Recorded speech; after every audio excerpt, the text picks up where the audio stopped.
네, 안녕하세요. 자, 그러면 오늘 이제 가스라이팅에 대한 얘기를 할 건데, 뭐 어떻게 생각하시나요? 이게 요즘에 너무 남발되고 있어요. 가스라이팅이라는 이 단어가. 저는 이게 되게 못마땅하거든요, 사실은. 이거는 되게 좀 특수한 상황에서 썼던 그런 용어인데, 이거를 이제 대중들한테 이제 무차별적으로 막 설명하고, 뭐 가스라이터를 피하는 방법이다, 뭐다 해가지고 자꾸 여기에 심리학자들까지 막 나서가지고 정신과 의사들까지 이런 거를 뭐 피해야 된다 이런 식으로 얘기를 하니까 사람들이 완전 노이로제 걸린 정도로 자기가 가스라이팅 당하는 거 아닌가 이거에 대해서 되게 불안에 떨고 가뜩이나 여자들이 불안 장애 수준에 이른 상황인데 기름을 붓는 격인 거죠. 제가 볼 때는 그렇습니다. 그래서 가스라이팅이라는 게 별게 아니에요. 제가 볼 때는 누구나 가스라이팅을 하고 있어요. 자기가 뭐 당했으면은 당했다 이렇게 표현을 하면은 조금 덜 기분 나쁜 거겠죠. 어떻게 보면 피해자 코스프레를 하면서 어쨌든 이 책은 이제 그 미국의 가스라이팅 전문가 이제 뭐 심리학자기도 한데 스테파니 볼턴 사키스 뭐 이런 사람이 쓴 책이거든요. 근데 이분이 여성이에요. 그래가지고 아무래도 여성의 입장에서 많이 설명을 할 수밖에 없죠. 뭐 성폭력 관련된 거, 뭐 폭행에 대한 거, 뭐 이런 것들이 아무래도 많이 나올 수밖에 없고, 뭐 미투에 대한 얘기도 조금씩 나오고 그러는데, 그래도 이제 가스라이터는 뭐 남녀 누구나 될 수 있다 이렇게 얘기를 합니다. 실제로 뭐 그렇죠. 우리가 생활에서 보면 남자들도 이런 성향을 가진 남자들이 되게 많죠. 뭐 소시오패스가 될 수도 있는 거고 뭐 그런 건데 이게 되게 이게 애매한 거예요, 사실은. 그러니까 눈에 보이지 않는 개념이기 때문에 가스라이터, 소시오패스 물론 이제 사이코패스 같은 경우에는 뭐 유전적으로 이게 유전자가 있다고까지는 얘기하지만 뭐 소시오패스 정도만 돼도 이게 과연 그 세포 수준에서 이게 정해진 것인가 딱 그 규정할 수 있는 그런 성향이 있는가 그거는 약간 좀 의문이긴 합니다. 왜냐면은 인간 본성 자체가 제가 볼 때는 그냥 소시오패스거든요. 글쎄 그거를 그냥 정도의 차이가 좀 있을 뿐이지 뭐 그냥 대동소이하다고 생각을 하는 거죠. 어쨌든 뭐 여기에 나온 설명들을 바탕으로 한번 가스라이팅이 뭐고 가스라이터가 어떻게 행동하는지 이런 것들을 살펴보겠습니다. 보시면서 좀 놀라지 마세요. 왜냐면 자기한테 해당되는 내용이 좀 있을 수도 있거든요. 네, 그러니까 이게 무슨 뭐 가스라이터가 나쁘다 이런 개념으로 보기보다는 내가 이제 사람들과 관계를 맺는 데 있어서 누가 이런 역할을 하고 있느냐. 그러니까 둘 중에 한 명은 이 역할을 해야 되는 거예요. 제가 볼 때는. 두 사람이 만나면 둘 중에 한 명은 권력을 잡아야지만 그게 관계가 유지가 되는 거죠. 이 세상에 평등이라는 거는 있을 수 없다. 이제 이렇게 보고선 접근하는 게 사실 오히려 마음이 편할 수 있습니다. 그런 이유로 제가 사람을 잘 안 만나는 거죠. 내가 상대방을 지배하는 것도 못하고, 상대방이 나를 지배하는 것도 싫고, 네, 그러면 결국 혼자 살아야 되는 거죠.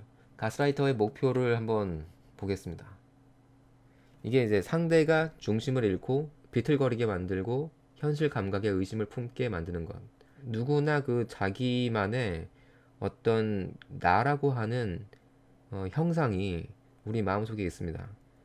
여러 가지 그 조건들이 이제 합쳐지면은 나라고 할 수 있는 뭔가 이미지가 생기는 거죠. 근데 이제 대부분 사람들은 그 이미지가 나라고 굳게 믿고 이제 살아가고 있죠. 예, 근데 그게 뭐 나쁘다 좋다를 떠나서 그게 만약에 없는 사람들은 정말 휘둘리기가 쉽습니다. 그러니까 쉽게 말해서 불교에서 말하는 자비를 베풀다, 남을 도우면서 사는 게 행복이다. 뭐 이런 식으로 얘기를 많이 하는데 이제 그래서 이제 아상, 그 아집, 뭐 이런 것들을 내려놓는 훈련을 하잖아요. 그런데 이게 대단히 위험할 수 있다는 거죠, 사실은. 왜냐면은 나라는 그 바운더리가 없어지는 순간 상대방이 그 바운더리를 얼마든지 침범할 수 있기 때문인 거고 어떻게 보면 가스라이터가 원하는 것이 이제 그런 거라는 거죠. 어떤 그런 경계가 없는 사람들, 정말 이제 착하기만 한 사람들, 이런 사람들을 이제 타겟으로 해서 그냥 그 사람의 존재를 그냥 좌지우지하는 겁니다.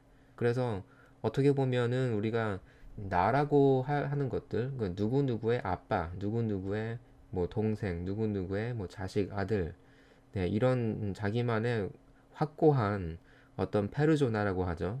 예, 페르조나 그 가면을 그 유지하고 있을 필요가 있다는 거예요. 그게 이제 사회생활을 하려면 어쩔 수 없이 그 가면을 아주 확실하고 아주 튼튼하게 보호하고 있어야 된다는 겁니다. 네, 그게 안 되면 사실 안 만나는 게 나을 수도 있어요. 그래서 어쨌든 여기 보면 현실을 올바르게 인식하기 위해 그에게 의존할수록 그는 당신을 더 많이 통제할 수 있다.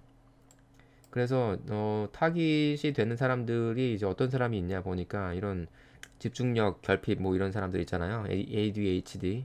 그다음에 이제 불안 장애가 있는 사람들, 만성 통증 질환자 이렇게 됐는데 불안에 대한 얘기를 보니까 이제 딱 떠오르는 게 뭐가 있죠? 여자들이 이제 불안이 심하죠, 대체로. 그래서 가스라이팅을 당하기도 쉽다고 생각이 듭니다, 사실은. 여자들은 불안하기 때문에 다른 사람 말에 잘 휘둘리기가 쉬워요, 사실은. 그래서 그 점쟁이들한테 가가지고 맨날 돈 내고 부적 받아오고 뭐 교회 가가지고 목사님 얘기 듣고선 헌금 내고 오고 이런 것들이 다 불안 때문인 거죠.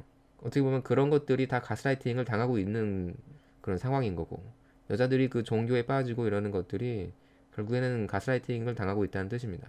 그래서 제가 볼 때는 그렇게 종교 하면서 건전하게 하면서 그렇게 돈을 조금씩만 이제 소비하는 거는 괜찮다고 생각은 하지만 너무 이 정신적으로 거기에 이제 의존하게 되기 때문에 그럴 바에는 그냥 남자를 만나는 게 낫지 않나 이 생각을 많이 하는데 이제 남자를 만나면 또 문제가 이제 남자를 보면서 상당히 또 불만에 빠지게 되죠. 그러면서 이제 자기를 정말로 가스라이팅을 해줄 상대를 계속해서 또 찾아다니는 경향도 있는 거고. 그러니까 제가 최근에 그 마광수 교수가 썼던 책을 또 보고 있는데 거기서도 나옵니다. 인간은 결국에는 그 마조히즘과 세디스트, 그러니까 이제 가학적인 그런 쾌감, 그리고 이제 피학적인 쾌감, 네, 이거를 이제 왔다 갔다 하면서 살게 돼 있다는 거죠. 그러니까 이제 대체로 여성들은 마조히즘, 그러니까 피학적인 관계, 거기에서 행복을 느낄 수 있다고 이제 얘기를 하고 있어요. 자, 어쨌든, 예, 우선은 대처법부터 먼저 한번 볼게요. 이거는 제가 이제 추구하는 것과도 되게 비슷한데, 인간 관계라는 게 이제 고쳐서 되는 게 아니라는 거죠. 인간 관계를 뭔가 이제 자꾸 개선하려고 하고, 타협하려고 하고, 이러면 안 된다는 겁니다. 어차피 인간은 거의 이제 결정이 돼 있어요. 맺고 끊는 게 중요하다. 항상 저는 이렇게 얘기를 하거든요. 주변 사람들한테도 그 사람이 나하고 안 맞으면은 그냥 인연을 정리하는 게 서로한테 좋은 거라는 거죠. 그런데 그 사람을 위해서 나를 바꾼다거나 나를 위해서 그 사람을 바꾸려고 한다거나 이거는 비매너 행동인 거죠. 그렇게 될 수도 없고 그렇게 해서도 안 되고 그런데 이제 관계를 맺다 보면은 이제 자기의 욕심 때문에 그렇게 하게 되는 거죠. 여기서 인간의 비극이 이제 생긴다고 이제 생각이 듭니다. 그래서 여기서 대처법 중에서 제 1순위는 최대한 멀리 달아나라 이렇게 얘기하고 있어요. 인간관계가 안 풀리면 인연을 정리하는 게 좋다는 거죠. 이거는 가스라이터뿐만이 아니라 인간관계가 안 풀린다는 것은 결국에는 둘 중에 하나는 가스라이팅을 심하게 하고 있다는 얘기겠죠. 네, 그렇게 보고선 그 사람을 멀리하거나 아예 그냥 정리를 해라 이렇게 얘기하는 겁니다. 가스라이터들은 너무도 약삭빠르고 조종에 능하기 때문에 관계를 끊는 것이 최선이다. 관계를 완전히 끊기 어렵다면 과감하게 줄여라. 그리고 이제 힘들어하는 모습을 절대 보이지 마라. 이렇게 되어 있어요. 왜냐하면 힘들어하는 모습을 보이면 가스라이터는 거기에 더 이제 쾌감을 느끼고 일종의 어떤 보상으로 느낀다는 거죠. 그런데 이제 오히려 반응을 하지 않고 따분해하면 오히려 당신을 내버려 둔다. 이렇게 되어 있습니다. 네, 우리 그 채방에서도 가끔 이제 생기는 일인데 이제 상대를 이제 존중하지 않고 뭐 말싸움을 한다거나 뭐 이렇게 되면 상대방은 더 자극을 하죠. 그런데 이제 차라리 무반응으로 이제 일관하면 쉽게 끝납니다. 상황이. 그래서 항상 제가 거기다가 채방에도 얘기를 하는 거죠.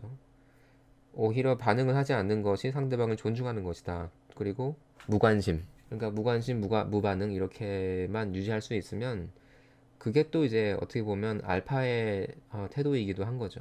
그러니까 우리가 뭐 알파가 될 수는 없어도 그런 어떤 연습을 하면 그래도 이제 알파적인 요소를 조금은 갖출 수가 있다는 생각이 듭니다. 그래서 이제 가스라이터와의 관계에서 벗어나려면 뭐 이런 그 세세한 전술들이 있습니다. 이렇게 전화를 차단하는 거예요. 이건 제가 잘 쓰는 방법인데 뭔가 이제 좀 수틀리면은 그냥 차단시켜버리면은 아주 편합니다. 그리고 이제 다시 연락을 잘 안 해요. 한번 그러면. 그게 이제 서로한테 좋은 거죠. 어차피 일단 첫인상 또는 이제 한 몇 번, 두세 번 만났을 때 그 느낌이 이상하다 그러면 그 느낌이 거의 이제 그 사람을 만나는 동안에는 계속 간다고 보면 좋을 것 같아요. 어차피 나도 안 변하고 상대방도 변하지 못하는 거기 때문에 그거를 개선하려고 하지 말고 그냥 차단을 해버려라. 저도 그렇게 생각을 합니다. 그 다음에 뭐 SNS 뭐 이런 데서도 삭제해버리고 차단해버리고 이렇게 하라는 거죠. 그리고 이제 조금 더 극단적인 경우까지 되면 아예 그 사람을 만날 확률이 없는 동네로 이사를 가버리는 거죠. 이사 가기가 어렵다면은 그 사람과 만날 수 있는 뭐 그런 장소를 피하는 거고. 그리고 이제 가스라이팅에서 또 많이 등장하는 또 요소가 날아다니는 원숭이가 있습니다. 이게 뭐냐면은 가스라이터의 명령에 따라서 움직이는 사람들. 그러니까 가스라이터가 조종하는 사람이 이제 여러 명이 있을 거 아니에요? 그래서 그 중에 이제 하나를 이용을 해가지고 나하고 그 가스라이터 사이로 왔다 갔다 하면서 뭔가 정보통신원 역할을 하게 만드는 거죠. 이제 이간질에 상당히 능한 거죠. 그래서 가스라이터들이. 그래서 무슨 일이 있어도 그들에게 가스라이터에 대해서 얘기하지 마라. 날아다니는 원숭이가 가스라이터 얘기를 꺼내면 바로 차단하라. 이렇게 되어 있습니다. 그러니까 그 원숭이 역할을 하는 사람한테 가스라이터 얘기를 하지 말라는 거죠. 자, 그 다음에 가스라이터는 이제 반려동물을 이용하기도 한다고 되어 있습니다. 그러니까 동물을 이용해 가지고 뭔가 이제 감성적으로 마음을 움직이게 만든다는 거죠. 그래서 그 사람이 떠났을 때 내가 가스라이터를 차단했는데도 뭐 그런 동물을 이용해서 다시 나를 차단을 풀게 만든다거나 뭐 이런 식으로 약간 예, 그런 감정의 동요를 일으켜 가지고 할 수 있는 것 같고. 자, 그래서 중요한 거는 이 관계를 끝내는 데에는 특별한 이유가 필요하지 않다. 그래서 어떤 관계든 이 품위 있게 헤어지겠다는 생각을 버려라. 그러니까 여자하고도 헤어질 때 지저분하게 헤어지는 게 맞아요. 그게 픽업 그 처음에 한국에 소개가 된 픽업 그 도서를 소개하면서 그런 얘기를 제가 못했어요. 뭐냐면은 이 여자랑 헤어질 때 뭔가 좀 신사적으로 헤어지려고 하는 것은 오히려 여자한테 상처를 줄 수 있다는 거죠. 네, 왜냐면 여자가 나를 평생 잊지 못할 수 있기 때문에 그러면. 그런데 정말 막장으로 헤어지면은 여자가 정말 깨끗하게 나를 잊고선 새로운 만남을 할 수 있다는 거예요. 저는 그 반대도 성립을 한다고 생각이 듭니다. 여자가 정말 막장으로 행동을 하고 그렇게 해가지고 내가 다시는 여자를 상종을 하지 말아야지 이런 생각이 들면 네, 새로운 만남을 시작하기도 좋은 거죠. 그러니까 정말 나쁜 어떤 헤어짐, 나쁜 그 이별이라는 거는 서로한테 좋은 인상을 주려고 애쓰는 거. 그게 정말로 사악한 이별이다. 이렇게도 볼 수 있는 것 같습니다. 그러니까 정말 그 여자한테 사악해지려면 그런 뭔가 아름다운 로맨스의 스토리를 심어주면은 되는 거죠. 그게 진정한 그 소시오패스, 뭐 사이코패스가 될 수도 있는 거고. 자, 가스라이터는 어떤 경향성이 있냐? 네, 여기 나오죠. 뭐 연극성 성격장애, 자기애적 성격장애, 반사회적 성격장애, 경계성 성격장애. 아이러니한 거죠. 가스라이터한테는 그런 경계가 없기 때문에, 그러니까 쉽게 말해서 자기의 바운더리가 없기 때문에 다른 사람의 바운더리도 쉽게 침범을 하게 된다. 이제 이렇게 보면 될 것 같아요. 그래서 요거를 이제 비군 성격 장애라고 이제 부르는 것 같은데, 이게 이제 충동적이라는 어떤 공통적인 특징이 있다. 이렇게 얘기를 하고 있습니다. 어려운 거죠, 사실. 그 고도로 숙련된 심리치료사들도 이런 성격 장애를 치료하기가 쉽지 않다. 이렇게 되어 있습니다. 그렇기 때문에 이런 사람을 내가 만났다. 그 생각이 드는 순간 인연을 빨리 정리하는 게 최선이다. 이렇게 볼 수 있는 거죠. 그리고 최대한 자기의 바운더리를 아주 강하게 이제 지킬 필요가 있는 거고. 그렇게 자기가 멘탈이 강하지 않은 사람들은 그냥 저처럼 아예 그냥 관계를 애초에 상당히 이제 회피를 한다거나 만나도 상당히 그 피상적으로만 만나는 뭐 이런 느낌을 갖는 게 좋을 것 같고 이런 것과 관련해 가지고 약간 그런 게 있어요. 여자들하고 이제 보통 소통을 할 때 여자가 뭔가 이제 호의를 보인다거나 이러면 정말 조심해야 될 필요가 있는 거죠. 이게 요즘에는 뭐 뭐 20, 30대 남성들이 거기에 대해서 상당히 경계심이 많이 늘긴 했는데 좀 이제 어떻게 보면 안타까운 일이기도 한 거죠. 여자하고 그렇게 됨으로써 깊은 관계를 맺기가 이제 어려워졌다는 뜻이기 때문에 물론 이제 그렇게 함으로써 자기 자신을 지킬 수 있는 뭐 그런 여지도 많아진 거기 때문에 그만큼 또 혜택을 보고 있다. 저는 이제 그렇게도 보게 되네요. 남자들이 지금 이제 여성들한테 접근하는 네, 그런 빈도라든가 그런 시도를 줄여나가고 있잖아요. 그 얘기는 뭐냐면 생존율이 높아진다는 얘기죠. 네, 위험을 감수하려 하지 않고 좋은 점도 있다고 생각을 합니다. 예, 가스라이터가 하는 모든 행위는 권력을 확보하고 채울 수 없는 자신의 결핍을 채우기 위한 것이다. 아까 얘기했죠, 처음에. 모든 것은 이제 권력에 대한 얘기인 거죠. 인간관계라는 것은. 그래서 어린 시절에 정신적 학대를 당한 아이는 잔인한 폭력에 대처하기 위해 부적절한 기술을 습득한다. 뭔가 불우한 가정의 비극 같은 거죠. 그러니까 어린 시절에 그 환경 때문에 가스라이터가 될 수 있다는 거예요. 그리고 이제 가스라이터의 상당수가 자기의 손상을 보인다. 그러니까 나르시스트. 자, 그 다음에 이제 대체로 경제관념이 희박하다. 이렇게 되어 있습니다. 뭐 저축을 잘 하지 않는다. 이렇게 나오고 있고요. 여기 이제 심리적으로 건강한 사람에 대해서 얘기가 나오는데 참 이게 어이없어요. 사실 읽어보면. 상대의 의사 표현을 독려한다.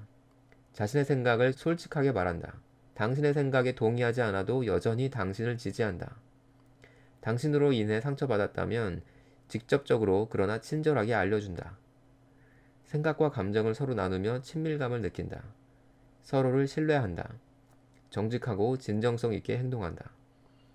여러분 이렇게 살면 진짜 인생 망쳐요. 저도 여기에 해당되는 게 꽤 있거든요. 자신의 생각을 솔직하게 말하면요.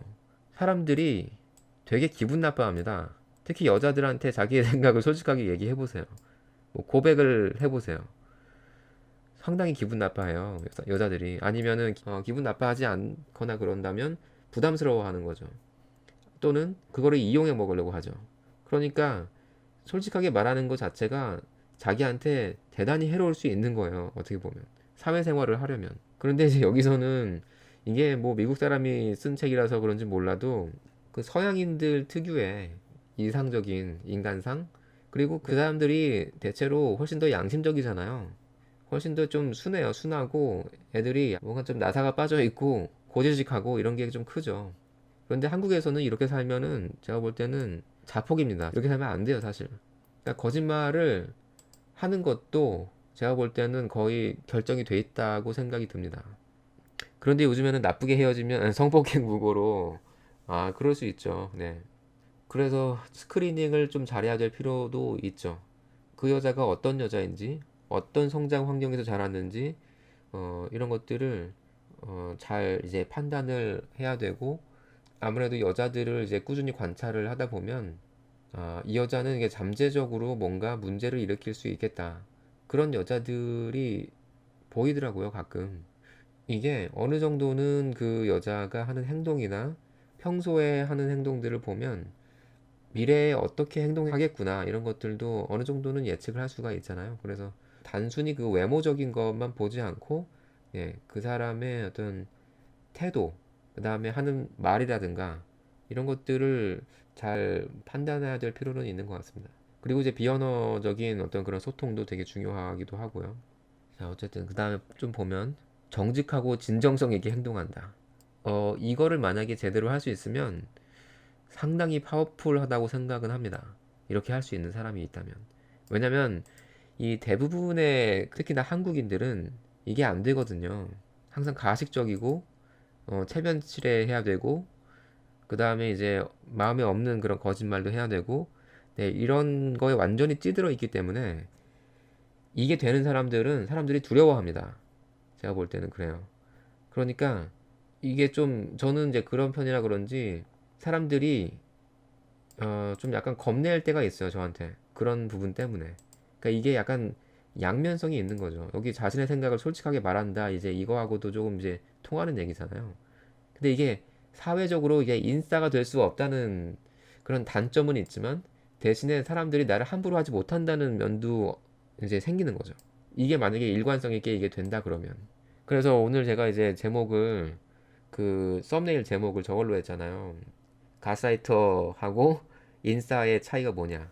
뭐 이렇게 얘기를 했는데 사실 가스라이터가 저는 인싸하고 동의어라고 생각을 합니다. 왜냐면은 인싸가 되려면 가스라이팅을 해야 되거든요. 정말 많은 사람들을 상대해야 되고 거짓말을 많이 해야 될 수밖에 없죠. 그리고 그런 가식적인 표정과 가식적인 행동들 이런 것들을 항상 해야 되는 거고. 그러니까 그 외향적인 사람들 이런 사람들한테는 가스라이터의 기질이 다분할 수밖에 없다 이렇게 저는 생각을 하고 그 가스라이팅의 기질이 극단적으로 발현됐을 때 직업으로 한번 예를 들어보자 그러면 제가 볼 때는 정치인들이 이제 그쪽에서는 이제 끝판왕이 아닌가 이제 이런 생각을 하게 되는 거죠. 그 사람들을 이제 평소에 만약에 만났다고 쳐보세요. 얼마나 그 사람들의 어떤 그런 사회성 이런 것들이 대단할까 이제 상상을 우리가 해볼 수가 있잖아요. 그 뭔가 카리스마라든가 뭐 이런 부분들 포함해가지고 자 그렇습니다. 그래서 만약에 자기가 이런 가스라이팅 능력이 떨어진다. 다시 말해서 사회성이 떨어진다. 이렇게 생각을 한다면 차라리 이렇게 완전히 이제 진정성 있는 그런 태도로 돌직구가 되는 거죠. 어떻게 보면. 이렇게 하는 게 오히려 좀 유리할 수도 있다. 이제 이렇게 생각이 됩니다. 그리고 이제 픽업에서도 이제 이런 분야가 있죠. 여자하고 섹스를 하고 싶으면 그냥 섹스하고 싶다고 말을 하라는 거예요.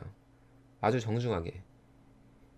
그거는 이제 섹스의 확률을 아주 극단적으로 떨어뜨리죠.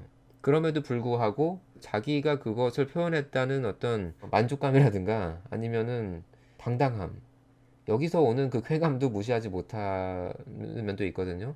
그러니까 너는 나하고 게임의 상대가 안 된다. 이제 이렇게 게임을 그냥 엎어버리는 거예요, 사실은. 그러니까 여자 입장에서는 상당히 그 상황이 게임에 징계되는 거죠. 근데 이게 그 한결같이 줏대 있게 행동하기가 힘든데 이게 어렸을 때는 뭐 20대 때 특히 지금은 이제 좀 많이 없어진 것 같아요. 근데 예전 같은 경우에는 아주 혈기왕성하기 때문에 뭔가 올바른 것을 주장한다거나 정말 뭐 그런 사람들 지금은 이제 정치인들이 됐지만 옛날에 뭐 막 시위하고 막 이랬던 그 대학생들이다 뭐 그런 사람들은 자기가 믿는 뭔가의 그런 진정성을 바탕으로 행동을 한 거잖아요.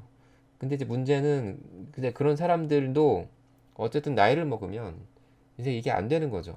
뇌가 어쨌든 이제 늙어가면은 어쩔 수 없이 참 이제 이것도 안타까운 일이긴 한데 그 세상과 타협을 하게 되고 약간 자기 기만을 하게 되고 이제 이런 것들이 생기는 거죠. 저도 이제 나이 드는 게 두려운 것 중에 하나가 이제 그런 겁니다. 자기 합리화를 너무 이제 많이 하게 된다는 거. 사기 범죄 무고죄가 일본의 수백 배인 저신뢰 나라라서 정직함과 신뢰를 찾기 힘든 사회이다. 그렇죠.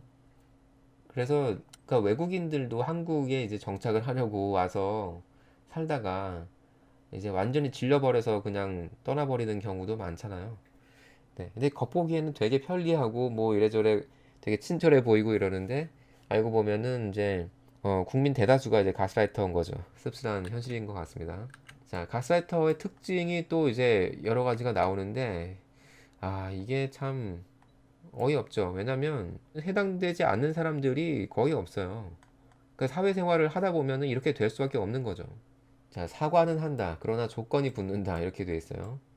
그래서 가스라이터는 당신에게 얻을 게 있을 때만 사과한다. 그 다음에 삼각관계와 이간질을 즐긴다.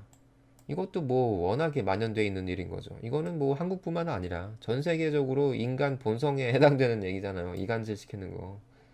특히 여자들이 이제 많이 이걸 하고 그 이유가 뭐냐? 그러면은 뭐 사람들이 서로 싸우게 만드는 것 자체가 이제 가스라이터한테는 쾌감인 거죠. 이게 그 사디스트인 거예요. 쉽게 말해서. 그러니까 가학적인 그런 행동이나 뭐 말을 했을 때 상대방이 거기에 대해서 반응을 하면은 거기에 대해서 오르가즘을 느끼는 거죠. 이간질은 그들에게 권력과 통제감을 부여한다. 이간질의 한 가지 예는 가스라이터가 당신에게 다른 친구가 당신 험담을 했다고 거짓말을 하는 것이다. 가스라이터를 상대한다. 이제 이런 전제로 이 원칙을 이제 지키라고 나와 있습니다.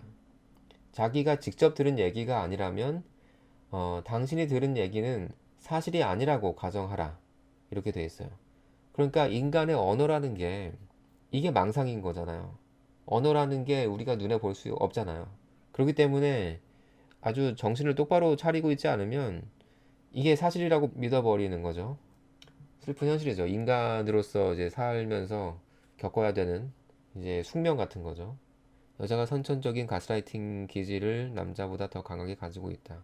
남자를 자기한테 맞추기 위해 쉴 새 없이 쉬 테스트를 하고 남자와 비교하면 까내리고 결국 남자가 본인에게 맞춰주면 흥미를 잃고 다른 남자를 찾아 나서고 그래서 알파는 절대 여자에게 선을 넘는 언행을 허용하지 않고 프레임을 내어주지 않는다. 네. 그러니까 뭐 알파가 뭐 일부러 그랬다기보다는 그 사람들의 어떤 기질이라고 저는 생각이 들어요. 그러니까 권력을 이미 이제 갖고 있으니까 그냥 자기 맘대로 해도 되는 거죠. 자, 어디까지 봤죠? 뭐 이런 거 대놓고 아부하는 거. 뭐 이런 사람 많죠. 가식적으로 이제 느끼고 필요 이상으로 이제 친절하게 대하고 이런 것들은 다 딴 생각하고 있을 가능성이 높은 거죠. 그다음에 이제 뭐 특별 대우를 요구한다. 그리고 이제 약자에게 강하다. 약자를 대하는 방식을 보면 그 사람에 관해서 많은 것을 알 수 있다. 이렇게 되어 있습니다. 그래서 이제 한 가지 예를 들어 놓은 게 이 웨이터를 함부로 대하는 것 역시 가스라이팅의 신호일 수 있다. 그러니까 우리가 이제 여자랑 만약에 같이 식당에 가서 여자가 이제 그 식당 직원한테 함부로 한다거나 뭔가 이제 갑질을 한다거나 이제 이런 모습을 봤다. 그러면은 이제 조금 그 여자의 어떤 기질에 대해서 조금 생각해 볼 필요가 있다는 거죠. 그리고 이제 가스라이터들은 이제 약자로 인식되는 사람이나 동물을 놀리거나 괴롭히는 경향이 있다. 이런 거 이제 보다 보면요. 나한테 해당되는 내용이 많기 때문에 보기가 싫죠. 이런 내용들을. 아마 이거에 대해서 동의하기 힘들다고 생각하는 사람들이 많을 수도 있을 것 같아요.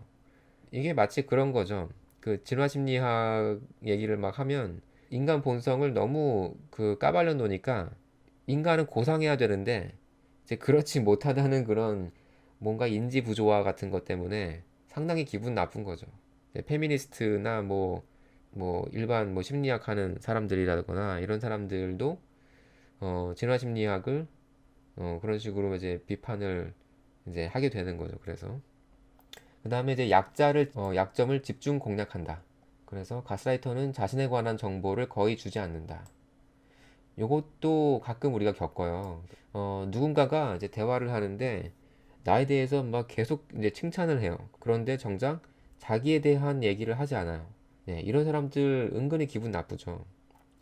물론 이제 내가 신나가지고 계속 얘기할 때는 그거를 눈치채지 못할 수도 있어요. 그런데 그게 가스라이터가 원하는 것일 수도 있는 거죠. 나를 이게 신나게 흥분하게 만든 다음에 나중에는 이제 그런 친밀감을 바탕으로 심리적으로 뭐 조작을 한다거나 갑작스럽게 막 태도를 바꾼다거나 이런 식으로. 자, 그래서 당신이 그에게 털어놓은 정보는 말다툼할 때 당신을 공격하는 무기가 된다. 그러니까 내 얘기를 아주 진지하게 계속 듣고 있는 네, 그런 사람이라고 한다면 계속 내가 이제 정보를 흘리고 있는 거죠. 그래서 말을 많이 하는 쪽이 언제든 불리할 수밖에 없습니다. 사실 이거는 그 심리 테크닉이기도 해요. 그 픽업 아트 그 초창기 때 나왔던 그 백트래킹이라는 기술이 있습니다. 그게 이제 계속 이제 상대방한테 말을 하게끔 만드는 거죠. 그 사람이 이제 신나서 계속 말을 하게 되면 결국에는 이제 그 사람이 나한테 호감을 느끼게 되고 그 사람이 나한테 호감을 느끼게 되면은 그때부터는 내가 그 사람의 심리를 이제 자유자재로 조종할 수 있게 된다. 이제 뭐 이런 개념이 있습니다. 그런 거를 이제 자기가 이용을 할 수는 없을지언정 당하지는 말라는 거죠. 그러니까 저 같은 경우는 그렇습니다. 이제 이런 거를 인정을 하고 이제 써먹을 수 있으면 이제 아주 이상적이죠. 상황에 따라서 그 상대에 따라서 써먹을 수 있으면 이상적인데 저는 이제 이게 안 되는 거죠. 왜냐면 이거 쓰는 것 자체가 이게 그러니까 뭔가 이제 비위가 약한 거예요. 저도 비위가 약하니까 상대방이 그러는 것도 이제 잘 이제 견디지 못하는 거고 눈에 보이니까 그런 것들이 내가 그런 걸 하는 것들도 내 자신이 이제 용납이 안 되는 거죠. 근데 이게 안 되기 때문에 사회성이 떨어진다. 뭐 이런 얘기를 들을 수밖에 없는 거고. 자, 그래서 뭐 남과 비교하는 거, 그다음에 이제 잘 나가던 시절에 집착하는 거, 예, 자기의 성취에 엄청난 의미를 부여한다. 그 성취와 공로라는 것이 망상에 불과할지라도 이렇게 되어 있습니다. 이거는 이제 나이 들면 많이 이렇게 되는 경향이 있는 것 같은데 노인네들이 뭐 옛날에 자기 왕년에 뭐 잘 나갔다 뭐 이런 식으로 집착하는 것들. 그다음에 이제 자신에게 굽실거리는 사람들과 어울린다. 이거는 뭐 이제 남자들이 많이 하는 행동이기도 하죠. 그 패거리 문화. 그래서 뭐 그냥 골목대장놀이 하고 이러는 거. 그래서 오직 자신을 떠받드는 사람들하고만 어울린다. 당신이 더 이상 그들을 떠받들거나 아부하지 않을 때 그들은 당신을 버린다. 이게 온라인 상에서 지금 많이 벌어지고 있다는 생각이 듭니다. 유튜브만 이제 관찰을 해봐도 어떤 사람을 그냥 무작정 추종하는 경우 이런 것들도 되게 많은 것 같고요. 팔로워가 많은 그런 사람들을 보면 그 사람들도 그거를 되게 좀 당연시한다고 해야 되나? 약간 그런 경향도 있는 것 같고 이게 온라인상에서도 뭔가 상하 관계 또는 뭐 권력 관계 이런 게 이제 많이 생기고 있는 것 같아요. 픽업 아트를 제가 처음 이제 접한 게 15년 전쯤이에요. 이게 미국에 대중적으로 많이 알려졌던 사람이 이제 로스 제프리라는 사람이 있어요. 그 스피드 세덕션이라고 해가지고 뭐 빠르게 뭐 여성을 유혹하는 방법 뭐 이런 걸로 이제 유명했던 사람이고 아마 그 다음에 나왔던 게 그 게임이라는 책이 나왔었잖아요. 네. 근데 그 전신이 아마 이제 대화로서 여성의 기분을 좋게 하고 달아오르게 만들고 이제 그런 게 더 앞서 있었던 거죠. 아, 그게 더 시초였던 거죠. 픽업에. 네, 그 다음에 뭐 자기 스타일링을 한다거나 뭐 이런 것들이 나왔던 거고 그리고 이제 사실 그 픽업 1세대의 그런 근간이라고 할까? 이런 거는 거의 이제 NLP라고 보면 될 것 같습니다. 그러니까 언어적으로 그 사람의 그 심리를 조종하는 거죠. 그 바탕은 사실 그 최면술이에요, 최면술. 그러니까 최면술이 지금 오늘 하는 얘기하고도 또 연결이 되는 게 최면술이 가스라이팅이에요. 그 최면술을 쓸 때 그 언어적으로 우리가 많이 이제 그거를 훈련을 하는데 그 언어적으로 되게 모호하게 얘기를 해가지고 그 사람이 뭔가 이제 좀 헷갈리게 만들고 막 이런 것들인 거죠. 그렇게 해가지고 혼란스럽게 만들고 네, 그런 것들을 이제 훈련했던 게 픽업의 그 1세대 내용입니다, 사실. 그 이후로는 사실 저도 많이 뭐 찾아보지도 않았어요. 어차피 거기서 잔가지들이 나와가지고 하는 것들인 거잖아요. 진화심리학도 이미 그때 다 픽업 관련해서는 다 정리가 돼 있던 상황인 거고 그랬던 거죠 뭐. 근데 이제 뭐 어떤 분이었는지 모르겠는데 그 채방에서 뭐 누가 한번 물어보시더라고요. 뭐 어떤 뭐 픽업 아티스트 중에 누구 누구 뭐 아는 사람이 있냐 뭐 이렇게 물어보시던 것 같은데 저는 잘 몰라요. 그 다음에 나온 사람들. 근데 몇 명은 제가 찾아봐가지고 이제 알게 된 사람도 있죠. 뭐 예를 들어서 뭐 데이비드 엑스 같은 사람들은 아까 얘기했듯이 저는 그 사람 얘기에 상당히 공감을 이제 했거든요. 네, 데이비드 엑스를 아마 모르시는 분들 많으실 것 같기도 한데, 왜냐면 이제 한국에 수입된 사람들만 이제 대체로 이제 접하시는 것 같아서, 그런데 이제 데이비드 엑스는 말하자면 그 다이렉트 어프로치라고 해야 될까?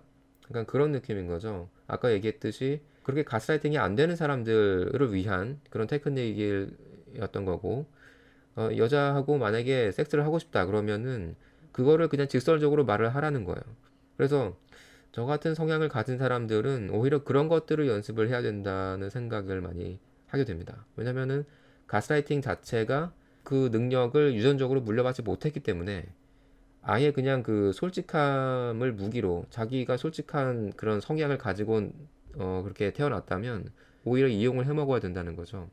그래서 이게 픽업도 뭐 여러 가지 또 분파가 있을 거 아니에요. 그래서 거기에서도 자기한테 좀 잘 맞는 거를 잘 선택할 필요는 있는 것 같습니다. 그런데 뭔가 이제 이게 일반적으로 통용된다, 뭐 또는 어떤 일반적인 법칙이 있다, 뭐 이런 식으로 일반론적으로 이제 접근을 하다 보면은 자기한테 적용하기도 좀 어려운 부분은 있는 것 같기도 하고 뭐 그런 예, 생각이 드네요. 1세대 픽업하셨던 분들 책이나 강의랑 지금 2020년대에서 새로운 MZ세대 사람들의 픽업 강의가 크게 다른가? 크게 다르다기보다는 이게 뭔가 이제 상품으로 나왔잖아요. 그 픽업 산업으로 이제 이걸 발전해가지고 상품으로 나왔기 때문에 자기한테 잘 맞을까? 뭐 이런 거 정도는 좀 고민을 해볼 필요는 있는 것 같아요. 뭐 중복되는 내용도 아마 많을 거고요. 특히나 이제 진화심리학적인 내용들도 많이 포함이 되어 있기 때문에 그런데 저 개인적으로는 사실 1세대 내용들을 상당히 좋게 생각을 합니다. 왜냐면 거기에는 정말 자기 수행에 가까운 내용들이 많은 부분을 차지하거든요. 그러니까 여자를 단순히 뭐 꼬셔가지고 잡아들인다 뭐 이런 그 표면적인 내용이 있지만 그 깊이에 들어가다 보면 자기가 얼마나 흔들리지 않고 중심을 지키고 자기 인생을 즐겁게 행복하게 살 수 있느냐 뭐 이런 어떤 핵심적인 뭔가 이제 컨셉이 있기 때문에 어쨌든 이제 그런 좀 근본적인 부분에서는 저는 이제 초창기 때 배웠던 게 많이 이제 도움이 됐습니다. 언어적으로 효과가 있지만 비언어도 크게 한몫하는 것 같다. 저 개인적으로는 비언어가 훨씬 더 수준이 높다고 생각을 합니다. 언어는 오늘도 많이 얘기하고 있지만 언어 자체가 상당히 그 망상덩어리인 거기 때문에 예, 이거는 실체가 없는 거고 언어를 만약에 다룰 수 있는 사람이라 그러면 여기에 휘말리지 않을 수도 있는 거죠. 그런데 이제 비언어적인 거는 이건 너무나 강력하다고 생각을 해요. 제 생각에는. 거부할 수 없는 뭐 그런 거라고 할까요? 약간 예, 그런 느낌이 크죠. 아, 여성의 질 테크닉에 대해서 배웠는데 그런 사람하고 어떻게 컨택이 되어서 배우게 되었는가? 아, 제가 처음에 그 책에다가 썼어요. 그분을 만난 뭐 그런 인연에 대한 얘기를 좀 썼는데 결국에는 저도 뭐 부족한 사람이고 이랬으니까 이제 상담을 받으려고 그 유료 상담을 신청을 해서 이제 인연이 된 거죠. 왜냐면 이제 그렇게 하지 않으면 사람을 만난다는 게 이제 쉽지가 않죠. 그러니까 그게 얼마가 됐든 그렇게 이제 지불을 함으로써 사람과의 관계가 형성이 되는 거잖아요. 특히나 이제 전문가를 만날 때는 그런 이제 정당한 대가를 지불해야지만 나도 편하고 그 사람도 이제 뭔가 정당하게 이제 가르쳐 주고 싶은 거죠. 일종의 성의 표시를 한 거니까. 그렇게 인연이 됐습니다. 근데 그전에도 제가 연락을 했었어요. 그러다가 네, 정식으로 이렇게 상담을 신청하니까 이제 그때서야 이제 그렇게 좀 기회가 온 거죠. 어떻게 보면. 얘기가 많이 옆으로 샜네요. 오늘. 남의 외모에도 이제 집착을 하고 자기의 외모에도 집착을 하고 이렇게 되어 있습니다. 가스라이터들이 그렇다는 거죠. 그 다음에 이제 뭐 사기를 치고 공포를 조장하고 성질이 고약하고 처벌로 변화하지 않는다. 그래서 여기 나오는데 이제 비군 성격장애, 아까 얘기한 뭐 연극성 성격장애, 경계성 성격장애 이런 사람들은 이게 뭐 훈육이나 처벌에 대해서 일반인과 다른 신경계 반응을 보이는 경향이 있다. 이렇게 되어 있습니다. 이게 생물학적으로 고칠 수가 없는 거예요. 그래서 포상에 대해서도 다른 사람들만큼 가치를 두지 않는다. 그리고 이제 무책임하고 남을 탓한다. 정말 많은 사람들이 여기에 해당이 되는 거죠. 그러니까 이제 모든 사람들은 부분적으로나마 가스라이터 성향이 있다. 저는 이렇게 생각이 듭니다. 그래서 항상 자기는 정상이고 다른 사람들은 다 미쳤다고 생각한다. 이렇게 생각하지 않은 사람이 단 한 명이라도 있나요? 거의 모든 사람이 이렇게 생각하면서 살지 않나요? 그래서 이거는 치료가 어렵다. 이렇게 얘기를 하고 서서히 피를 말린다. 그리고 습관적으로 거짓말을 한다. 이것도 거의 모든 사람들이 하는 행동인 거죠. 왜냐하면 우리는 언어를 쓰기 때문에. 그런데 언어는 거짓말이죠. 그런데 우리는 매일매일 언어를 쓰고 살아야만 되죠. 그러면 습관적으로 거짓말을 하고 있다는 얘기죠. 이게 가스라이터라는 얘기인 거예요. 우리가 그들의 말이 아닌 행동에 주의를 기울여야 하는 이유. 그러니까 사람을 판단할 때 이제 주로 행동을 보고서 판단하라고 하는 얘기가 여기서 나오는 거고, 지속적으로 갈군다. 그의 칭찬은 칭찬이 아니다. 그러니까 이제 칭찬을 할 때 뭔가 이제 목적이 있다는 거죠. 그들의 칭찬은 매번 뒤끝이 있거나 수동적으로 공격적이다. 그리고 이제 자신의 행동을 당신에게 투사한다. 당신을 고립시킨다. 그리고 날아다니는 원숭이로 압박해온다. 그러니까 다른 사람을 조종해가지고 나를 더 이제 좀 불리하게 만든다는 거죠. 그리고 이제 사람들에게 당신이 미쳤다고 말한다. 그리고 약속을 지키지 않는다. 네, 약속 지키지 않는 것도 뭐 워낙에 흔한 일이니까. 그런데 이제 가스라이터가 약속을 하더라도 괜히 하는 말이라고 생각을 하라는 거예요. 그래서 그가 상사라고 하면 약속을 문서로 작성해 두어라. 이것도 되게 중요한 부분이죠. 예전에 그 세이노의 가르침이라고 아마 아시는 분도 있을지 모르겠는데 그 필명이에요, 필명. 그런데 이제 부자거든요. 상당히 부자고 뭐 세금으로만 뭐 100억 이상을 냈던 부자인데 어쨌든 그분이 했던 얘기가 뭔가 이제 자기가 학교 폭력을 당했다. 뭐 이제 보복을 하고 싶다. 그러면은 매일매일 이제 일기를 쓰라는 거야. 수기로. 네, 자기가 당한 거를 그대로 이제 쓰라는 거죠. 정말로 결정적인 상황에서 이제 자기를 괴롭힌 그 친구한테 뭔가 물리적인 폭력을 가하더라도 자기가 그동안에 그 괴롭힘을 당한 그 기록이 있기 때문에 그게 정상 참작이 된다는 거죠. 자, 그 다음에 이제 일방적인 충성을 강요한다. 당신이 쓰러져 있을 때 걷어찬다. 그러니까 괴로운 사람을 더 괴롭게 하면서 더 가학적으로 구는 거죠. 왜냐면은 타인이 괴로워할수록 더 쾌감을 느끼기 때문에. 그 다음에 이제 책임을 다른 것으로 돌린다. 그리고 이제 미끼를 던지고 낚아챈다. 이렇게 되어 있습니다. 근데 뭐 여기에 최소 한두 개 이상 포함되지 않는 사람들이 과연 있을까? 별로 없을 거라고 생각을 합니다. 그다음에 이제 가스라이터를 피하는 방법이 이제 나오는데 이게 뭐 참 자기한테 불리한 거는 뭐 무조건 다 피한다. 뭐 이런 관점인 것 같아요. 제가 볼 때는. 솔직히 살면서 이런 거 겪지 않을 수가 없잖아요. 그리고 이런 거 다 피하면은 정말 혼자 살아야 돼요. 자, 그래서 이제 온라인 데이트에서도 뭐 이런 게 많이 나온다 이렇게 돼 있어요. 그래서 온라인 데이팅 환경에서는 가스라이터 애들에게 쉽게 표적이 될 수 있다. 그래서 얘네들이 항상 뭔가 이제 타깃을 이제 추적을 하고 있다는 거죠. 그래서 온라인 프로필에 다음의 내용이 포함되어 있다면 약점을 노출한 것이다. 그래서 이런 거를 노출하지 말라고 이제 돼 있어요. 뭐 독신이었다는 사실, 뭐 여러 번 결혼했다, 뭐 부유해 보인다, 사람들을 대체로 좋게 생각하는 것들, 이런 것들이 이제 우습게 보이는 거죠. 가스라이터가 볼 때 이제 좀 조종하기 쉬워 보이는 이런 성향들. 그다음에 이제 과거에 좋은 대우를 받지 못했다. 이것도 이런 사람들은 되게 이제 칭찬해주고 잘해주고 이러면은 아 내가 이제 사랑받을 수 있는 사람이구나 이제 이렇게 느끼면서 가스라이터한테 이제 끌려가게 되기 쉬운 거고 전 연인 혹은 배우자가 형편없는 사람이었다. 이것도 마찬가지죠. 지난 그 관계성에서 좋은 경험을 못했기 때문에 누군가가 자기한테 정말 이제 헌신적이고 보살펴주고 이런 사람이라면 그 사람한테 매력을 느끼기가 훨씬 쉬운 거죠. 그 다음에 이제 빨리 아이를 갖고 싶다 이런 얘기를 이제 노출하는 것도 좋지 않다고 돼 있고 어디에서도 잘 적응하지 못한다 이것도 그렇고 무모한 행동을 즐긴다 제멋대로이거나 못됐거나 거칠다 뭐 이런 특성들이 있는 사람들이 이제 가스라이터들의 타겟이 된다 이렇게 되어 있습니다. 근데 여기서도 중요한 얘기가 나오는데 가스라이터의 접근을 차단하려면 기본적으로 당신이 활동적이고 행복한 사람이라는 것을 보여주어라 이렇게 되어 있어요. 가스라이터들은 긍정적이고 낙관적이며 독립적인 사람들을 좋아하지 않는다. 그들은 결핍이 있고 연약하며 상처가 있는 사람들을 선호한다.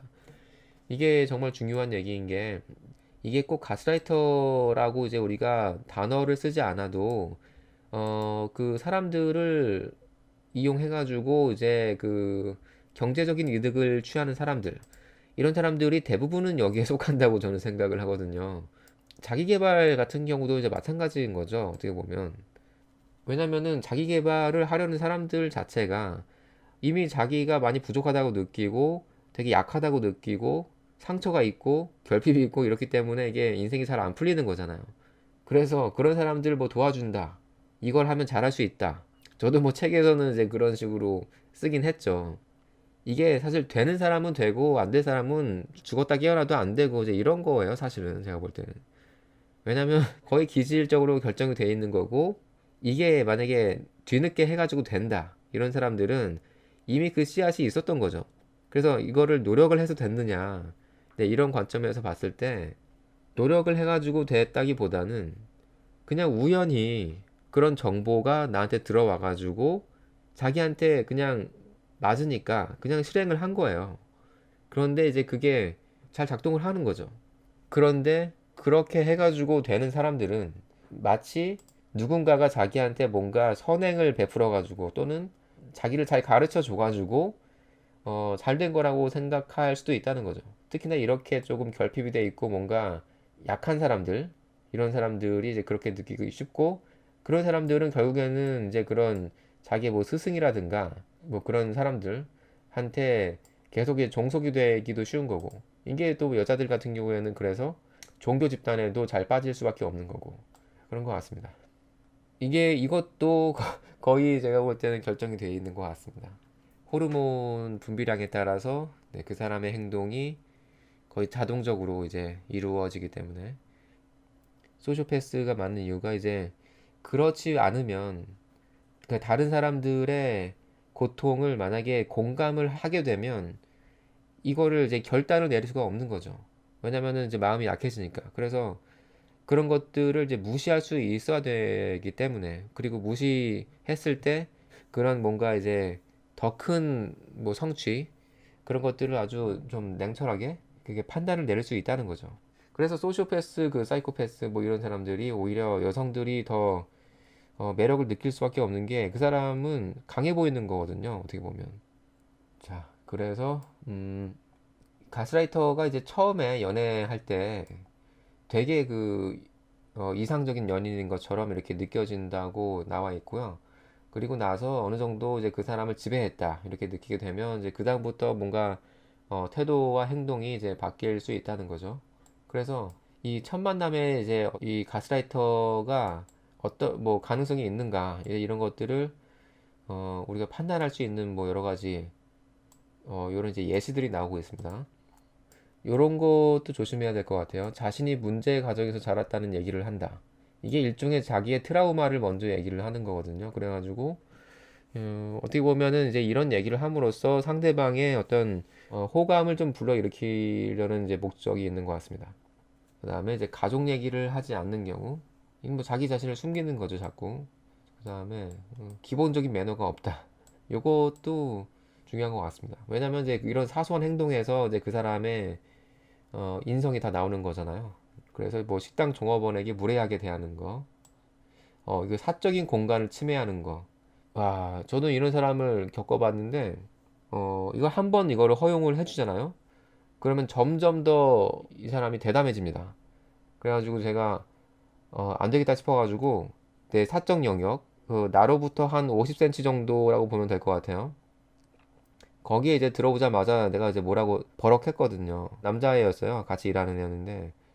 그러니까 그때부터는 조심하면서도 또 딴 데 가가지고 또 피해를 주는 거예요. 그래가지고 막 욕을 싸질렀죠. 막 그랬더니 오히려 이제 그런 인간들은 야비하다고 할까? 이제 그런 게 뭐냐면, 그 사람하고 나하고 이제 둘이서만 이제 그런 일이 일어났다고 치면, 이게 뭔가 이제 그런 조정하는 그런 단계에 가가지고 상사하고 좀 대면을 한다든가 이랬을 때 이 자식이 완전히 그때는 또 피해자인 것처럼 이렇게 행동을 하는 거예요.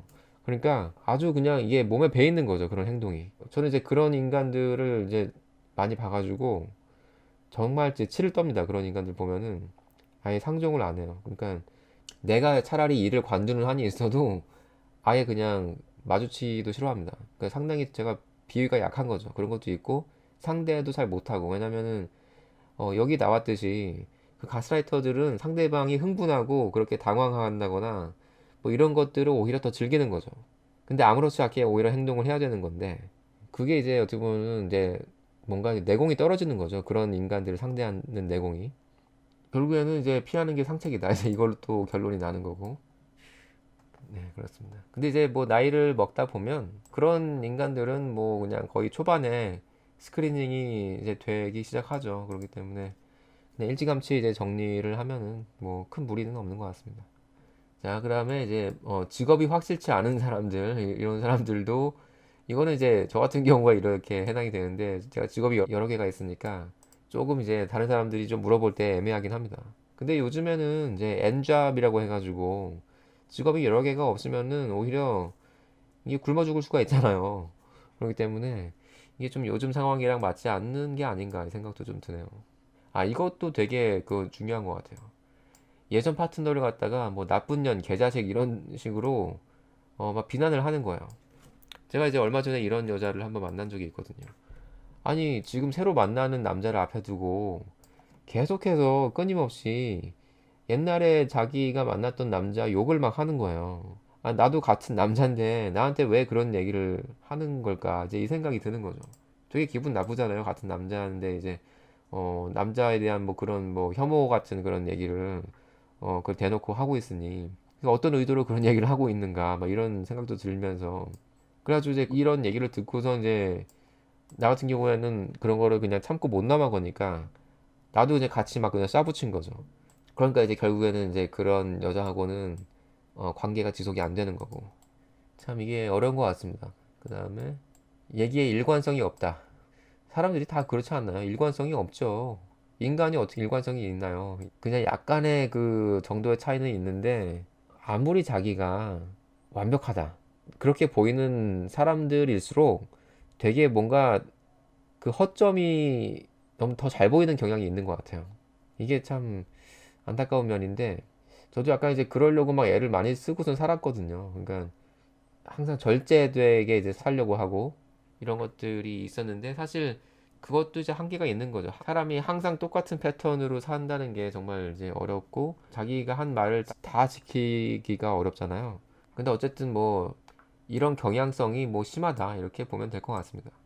자, 그다음에 이제 옷차림이 단정치 못하다 이런 사람들.